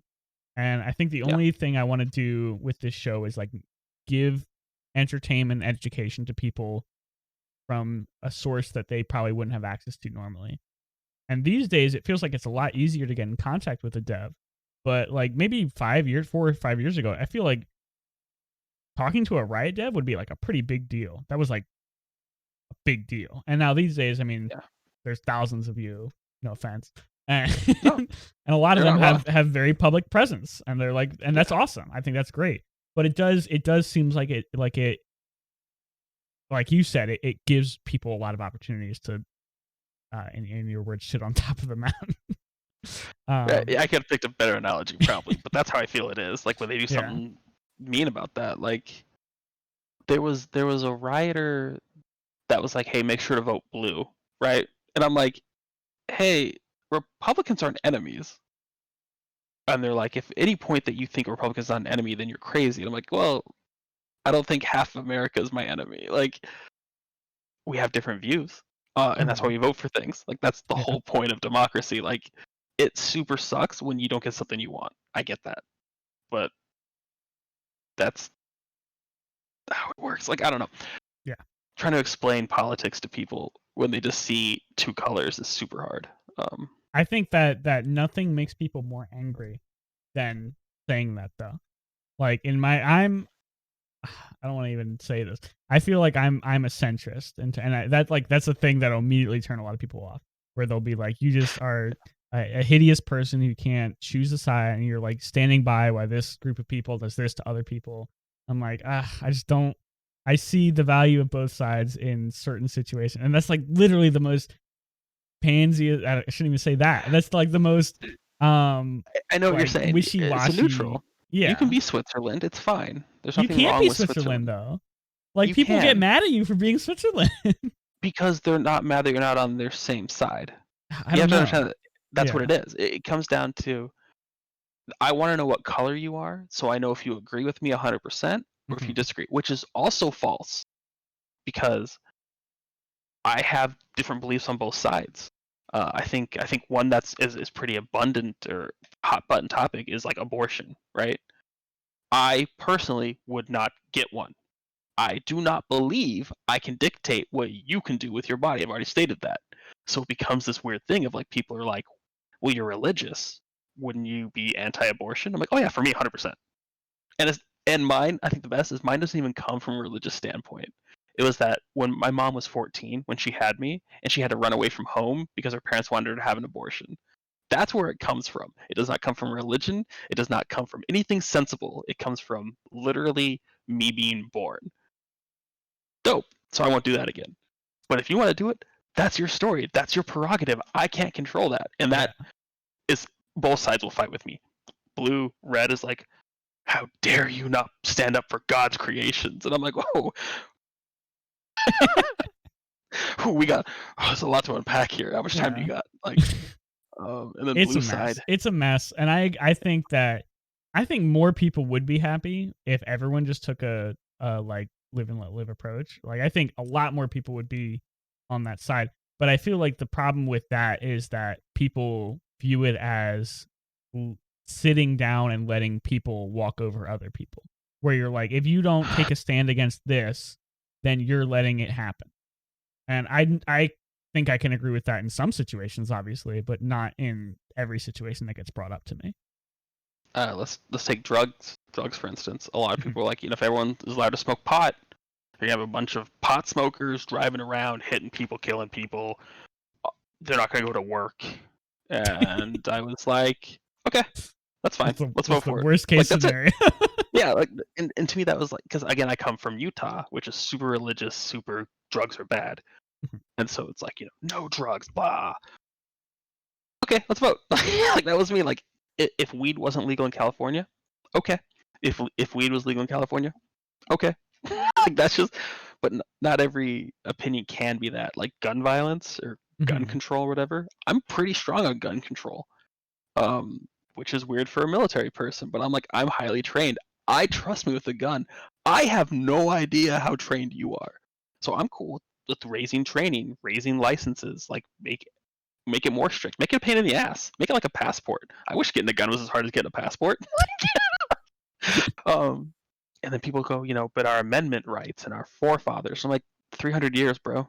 A lot has changed. It's crazy to think about that. That's like what 10, 20 generations. It feels like so long ago. It really wasn't that long ago, but it's It- like that's like so long ago. we're such a new country. It's I know. It's hilarious. You crazy. think We of, have nothing in America that's like older than like 150 years. No, that's not true. I mean, older than 300 years. It's like yeah. Oh, it's crazy. It's yeah. like you'll go to Boston and be like, "This building's stand here for 400 years," and you'll This go to church. England and they'll just be like a dollar store that's been there for 8,000 years. The door's like not big enough for anyone to go through anymore. It's like you Because go all to the the pub and they have hormones and like a breed. rock there, and it's like that rock was sat on by William the Great. You're like, oh, damn. Can I sit there? Yeah, I don't give a shit. It's like a rock. He's dead. I love that Yeah. we're so deep in this freaking podcast that nobody's gonna be listening anymore, so we can talk about Oh my anything. god. Yeah, you're good. I'm sorry. We went on a tangent. Tangents are the Yeah, lifeblood of the podcast format. there you go. I mean, if you ever want to talk about space religion in a Space religion. non-confrontational way, space religion, dude. Think about a space religion. How do you have to? How will Christianity change if we're able to transfer from planet to planet? You know what'd be dope? If we found aliens and they were Christians too. That would freak some people out. I mean, immediately. Richard Dawkins would be out of the window. Holy shit. And they'd be like, this is we knew it was true if 2 civilizations believe in it. And then my thing would be like, well, why wasn't the other civilization brought up? Yeah. I didn't want to talk about them. Insane. They're on over there. And then, of course, one would be like, well, we do it better. Yeah. Dude, you'd have holy wars. You'd have people coming to bomb freaking Iowa. They'd be like, the sacred province of Iowa is the home blood for the Catholic. Did you know that Missouri is supposed to be like the center of creation for Mormons? Yeah, no, it's like because he came down and like made a spaceship or something. I don't know. Mormons believe some weird shit. There's no spaceships in Mormon religion, but maybe it is. You're thinking of Scientology as spaceship. Maybe. But Missouri is like supposed to be like the Garden of Eden, basically. And I've been to Missouri, and that was the most racist place I've ever been to. So let's be honest. If the Garden of Eden was real, it was really racist. They weren't letting anyone else. It was Adam, 2 people, Adam, Eve, and they were both whatever color that they were. Anyone else? Oh my god! You want to talk about what color Jesus was? There's no way he was not white. Because if he was white, they would have written it in the Bible. They'd be like, "This guy came out white." Just like that's the verse. And behold, it's more likely that everybody back then was like very dark, like even more dark than people from the Middle East. That's today. Fine. Yeah, there's nothing wrong. But Jesus wasn't the same Jesus you keep drawing. Yeah, that's okay. Oh, he had to have a big beard too. Like, why are they always shaving? You know how hard that is? I'm not even shaving. I don't think they could shave like to the level that we had today. And they all have good skin. I'm sorry. That's really hard. No, I actually believe that one. I think that if you spend a lot of time outside in the sun and salt water, that your skin's going to be leathery and gorgeous. They lived on the Dead Sea. That is like the most. That's like people go there. Everyone throughout history. Oh, I thought you were talking about like all the Bible, all the portraits. But still, someone's gonna have bad skin, and no English people. English people are terrifying. They're just like the ugly, like in history, not these days. English people these days are beautiful, and I love you. I am not here anymore. Holy shit! You just called out a country for being ugly and hideous. No. In the past. Look at fucking William the Third or whatever. That doesn't count though. That's because of inbreeding. The royal family was only fucking the royal family. That's not the rest of the English people. They were fucking everyone. It changed. Yeah. Okay, so let's take Europe, who had very open borders of who you could have sex with and families with, and where you could roam, and how differentiating characteristics are in different gene pools, races, and follow how they. We'll talk about this off stream, but there's no idea what's going on anymore. There's a reason reached why levels certain of people weird built conversation. certain ways. It's not weird. Oh. Hey, let's talk about TFT. TFT 4.5, dude. Hey, man, it's pretty sick. I've been playing on PBE. What is your favorite trait? Siphon. Siphon? Give me a Vlad Chosen. I'll fucking carry that game. I was a big fan of Wild Shapeshifters back in set 1, so I really like Shyvana. I want to like Tristana, but I feel like it's so hard to give her Dragon Soul. Like, how do you reliably give Tristana Dragon Soul without like your whole team being dead? You don't. You do 3 Dragon Soul with her being the Chosen or Braum, and you have Braum die off the bat, and then you fucking have a front line of other people. Okay. Or you make Shyvana your Chosen, or your Dragon Soul 6. Yeah. Shyvana gets hit, she jumps back. I was playing Dragon Soul the other day, and I was getting so fucking pissed off at Shyvana. He would keep jumping like to the side and still in aggro. I'm like, just go back. Just go back. just de-aggro, yeah. I've seen that happen before. You got to position better. Did you have any unit? Because you must play a lot of TFT because you work on it, right? Mm-hmm. Did you have any champions that left that you were like, I'm just kind of sad that this guy's leaving? No, I'm really happy with every champion we took out. Tryndamere was originally in set 4, Mhm. but he was way too buggy. His ability now is weird. It's just like you spin and then your next few autos do extra damage, right? That's it. It's Mhm. just like, is that always what it was, or is that No, like he why would was that be immortal. buggy? He was That's what I immortal. thought. Like that's what when you think Tryndamere, that's what you think. But I know Yeah, like that would be really hard to like. What do you do our with game that? just our game does not like things that don't die. Because then we have like ZZ Rot, we have Mhm. GA, we have Mhm. Dragon Soul, we have all these things, plus like overtime and all these things. And just like, what do you do with? Just we'll focus on it. Set 10. I don't know. Um, it's weird in development. Banner's never coming back. So when you're developing something, you already have a window set out, right? So let's say it's 4 weeks, and your first idea is really cool. That should be your signature spell. So one thing the champion does or character does really well, right? Boom. If that takes 3 weeks to make happen because it's that cool of an idea or that hard to do in your engine or whatever the shit, the rest of the abilities have to be all three fit in 1 week. And I think a lot of people forget that. Yeah, And so things get cut that should have been. I don't want to bring up any examples from League of Legends just because people will be like, you well, never know what I could got actually. shorted or Yeah, yeah, and I don't want any designer to feel bad because again, no one is happy about running out of time, right? And some champions do just click. I think Irelia was one of them where the hardest part about Irelia is the shape of her ultimate. Is what we wanted to do with that, right? Like, so they but decided on butt plug. it was like a rainbow at first, and then it was like a square. Yeah, don't worry about it. Butt plug was the preferred thing. Yeah. Um, but there's that type of window, and so when you think about like bigger games, let's take Cyberpunk for instance, Oh boy, let's. and let's take it. I think the developers of Cyberpunk did a fantastic job, right? I don't have to worry about anything. They did a good job. QA did a good job. Producers and any other CEO, we'll talk about it after the stream, man. So what you did is you fucked your devs. Anyways, if they have 100 things they want to put in there, they just go from the top most important, right? Must haves. Boom. You have to be able to run. Okay, and they start going down. I saw one of the comparisons of like someone eating food in Red Dead Redemption 2 and someone eating food in Cyberpunk. And someone's like, Mhm. wow, look how bad the dish looks like in Cyberpunk. And I'm thinking to myself, I'm like, if I'm trying to hit a deadline, you're lucky there's fucking food on that plate, dude. Like, that is not a concern. And for you to think that it detaches from the product or adds to the product, it's more like a polished thing. It doesn't take away from the gameplay.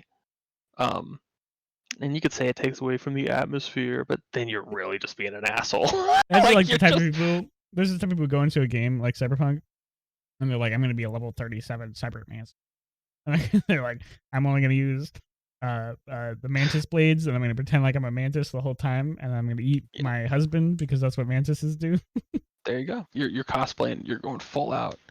But so anyway, that shit is whatever. So with TFT, you had X amount of time. We fit things in there. Trinimer's invulnerability was a big ask from a unit that I don't think an invulnerable Trin would make 4.5 the best set ever. It would And be that's kind of like where it we would got the piss people off. Let's just be honest.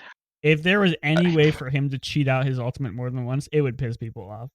Like also triple true. spear of Shojin Shin or Tryndamere, that would be the Yeah, most frustrating thing ever. if you get to 1 health and it lasts for 5 seconds, what happens if you get fully healed? What if someone has redemption? Mhm. Yumi gets on you. What happens? You die again. Like you're 100% on the same avenue of like, how much time do we spend to iron all that shit out to make a usable unit when Slayer Tryndamere is probably not your hallmark character? Yeah. You know who is a hallmark? Samira. She is definitely hit the front page on a lot of things, Yeah. and we spent a lot of time on Samira. We spent a lot of time on Ornn. Ornn, I think, was the most amount of time Orange because really making cool. items is really cool. That's a really cool big moment that has a lot of moving parts that needs to be properly balanced. Mhm. It's really hard to do. Giovanni is the designer for the set, the lead designer. He worked on Hearthstone for like the last 6 years, something like that. Okay. Fantastic job. Just this this dude sees everything at all times, but he still only has so much time. So Trinity isn't invulnerable. Tough shit. Yeah. Like bottom line. If if I had to say anything that would be most frustrating if I was working on TFT, I think it would be coming up with a champion that I really liked and trying to put it in and then realizing that you have to make it a 1 cost. And you're like, okay, well, this guy has to be shit. Sorry. You're released for the rest of the set. So my favorite champions are Irelia, Evelyn, Kindred. 2 of those I worked on. Kindred, just beautiful in every way. And so anytime I can bully her into a set, or any of those into a set, I'm going to do it. And when they told me Irelia disarms, are you fucking serious? She has a... You're giving the coolest champion in the fucking game a disarm. Doesn't even do damage. Doesn't even dash anywhere. What the fuck? Yeah, I was upsetty. But yeah, no, 100%. And then you know the lead designer was like, oh yeah, I really think Diana's a really cool champion. Oh, I love Diana. She's such a cool aesthetic. You know, let's put her in there. 1 cost throwaway unit. Fiora. Who gives she a has fuck? Her shield. When you think Diana in League of Legends, do you think of the little fucking orbs? Sorry, and I have done the Jewel Gauntlet Death Cap Aurelia because I will kill people. No, I'm with you. But when we were developing TFT, not every champion can be Swain. Not every champion can be Samira, and like that's the thing you have to balance. When we were developing TFT first set, we're all sitting around in a circle talking about what they should do. We're talking the original 6 people in the back corner of Riot, and one of the designers was like, everyone cast their ultimate. Ezreal ultimate, Lucian ultimate, Kayle ultimate. And I'm a fucking edgy kid, and I was like, if everyone is an ultimate, nobody's an ultimate, right? But I'm like, but if everyone just has their hype moment, not every ultimate's created equally. Like, you can't have Talia's ultimate ever in the game, so we just never have Talia in the game because her ultimate's shit. Yeah. For TFT. And like, well, we just won't put her in there. We have 150 champions to choose from. Who cares? And I'm like, but crappy abilities are cool, right? Because they build things, and it took us weeks of talking about this and like listing them all out. I think we landed on a really good choice, which was to just make our own fucking abilities. Yeah, I really like that too. I was about to say, like, the minute where you look at a champion, like I'm trying to think of a new example from, like, for Nasus, because I saw Nasus and like that's really cool. It's his Wither, but it also like has something to do with his E as well. So it's just like it's like a mixture of 2 things, and I think it's fine. Yeah. Like, who cares that it's not a Nasus ability in the real game? Why does that matter? Yeah, we're still trying to like test how far we could push things.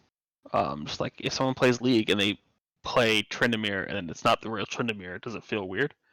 No, it doesn't. Players don't seem to care at all. Yeah. The only thing I get is a lot of people will see me in a game and be like, oh, we have to go Glacial. Everyone go Ashe, Anivia, Braum. And I'm just like, yeah, I get it. Glacial was a great trait.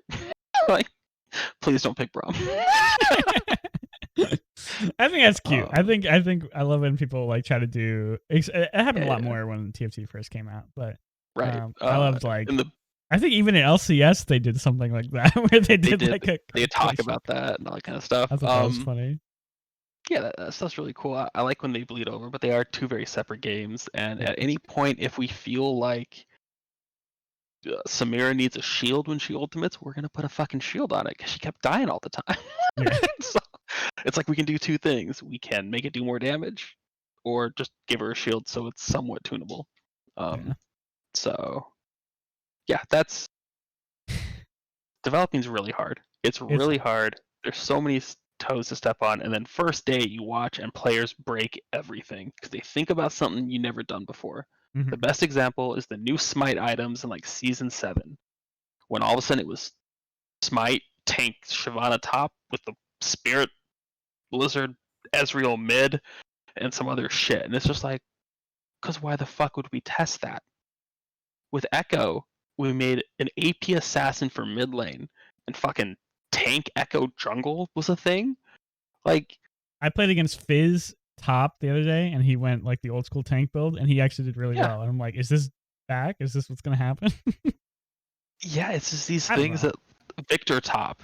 Yeah. We hadn't touched Victor in a year, and all of a sudden a broken ass glacial build comes up from the top lane during Worlds, or the whole Garen Yumi shit. Like, these are just so out of the ordinary that it's really cool, and I'm glad people have that. But there's no way you can develop around that. Players Yeah. will always find a way to break your shit. So I make mean things that's flexible. and that's be what makes flexible. the game fun too. Where it's like if you can find something silly, and like I think part of the reason why it's fun is because like you know that it's not gonna be around for much longer. You're like, okay, this shit's getting nerfed. I'm gonna fucking hop on this bandwagon and kill some kids with something really stupid. Oh, Gore every drinker game I have to Warren. run. Was that a thing? I That don't couldn't know. be a thing. Okay. Yeah, I mean, I'm already just so over. What's his name? Kane. As a Kane player, I I love hate Kane, Kane. dude. Every game I I'm ban over Kane. Kane. Oh, I cannot keep dying to Kane. I'm sorry. I cannot not keep killing Kane. At a certain point, I'm gonna lose my fucking mind. Kane But he just pisses me can't off die. because he goes in red form and he goes inside your tank and he's like 1 HP and you're like, oh, by the way, full HP again, and then he's in the wall and you're like, okay, guess I'll just not Yep. worry about him. But if you don't worry about him, then he one shots your fucking carry because that's why just not? what he does. Yeah. Or then he knocks up and stuns 3 people, even though every time you have a Kane on your team, he's never hit a W in his fucking life. Yeah. All right, Alex, I want to thank you for coming on the show. We've had a Yeah, great thanks, buddy. 3 hours and 40-minute conversation about everything under the sun. It was a great time. For those of you who made it all the way through this podcast, either listening or on the Twitch stream, thank you so much. Or on the YouTube. I actually have noticed a lot of people were watching the VODs afterwards, which is surprising to me. I'm like, just go to the YouTube and watch it there. It's a better experience. But if you want to stay on Twitch and watch the VODs there, that's your prerogative. Anyway, I want to thank everyone who made it through this extravagant long show. Again, I want to thank Alex for coming on and talking about everything for however long we were to do it. It was a great time. And I hope you guys enjoyed it. And next week we'll be having Liquid Necra on, who is a community manager or something like that for Team Liquid. So that'll be a good, more focused conversation, a lot less like this. So if you like this, I'm sorry, but it won't be like this. But so check that one out next week. If you want to check out what Alex does, just look at League of Legends. He does League of Legends and TFT. I don't do social media. I'm sorry. Yeah, he's not much of a Twitter nerd. It's so evil. It is. But if you want to check out us on social media, but check him out. Yeah. You can follow me on Twitter at Ben DePiro, or just follow the podcast. It's at DevDive Podcast. And really the only thing that I'd want you to do is just join the Discord and talk to us, because I think that's the most fun we have. It's discord.gg/Nighthawk. Really easy. Join us. We're always talking about something fun. And then that's pretty much how you can stay up to date on all the podcast stuff. Everything is there. Usually I plug a bunch of different stuff, but if you like the podcast, just join the Discord. That's the best way to keep up with it. If not, subscribe on all the platforms.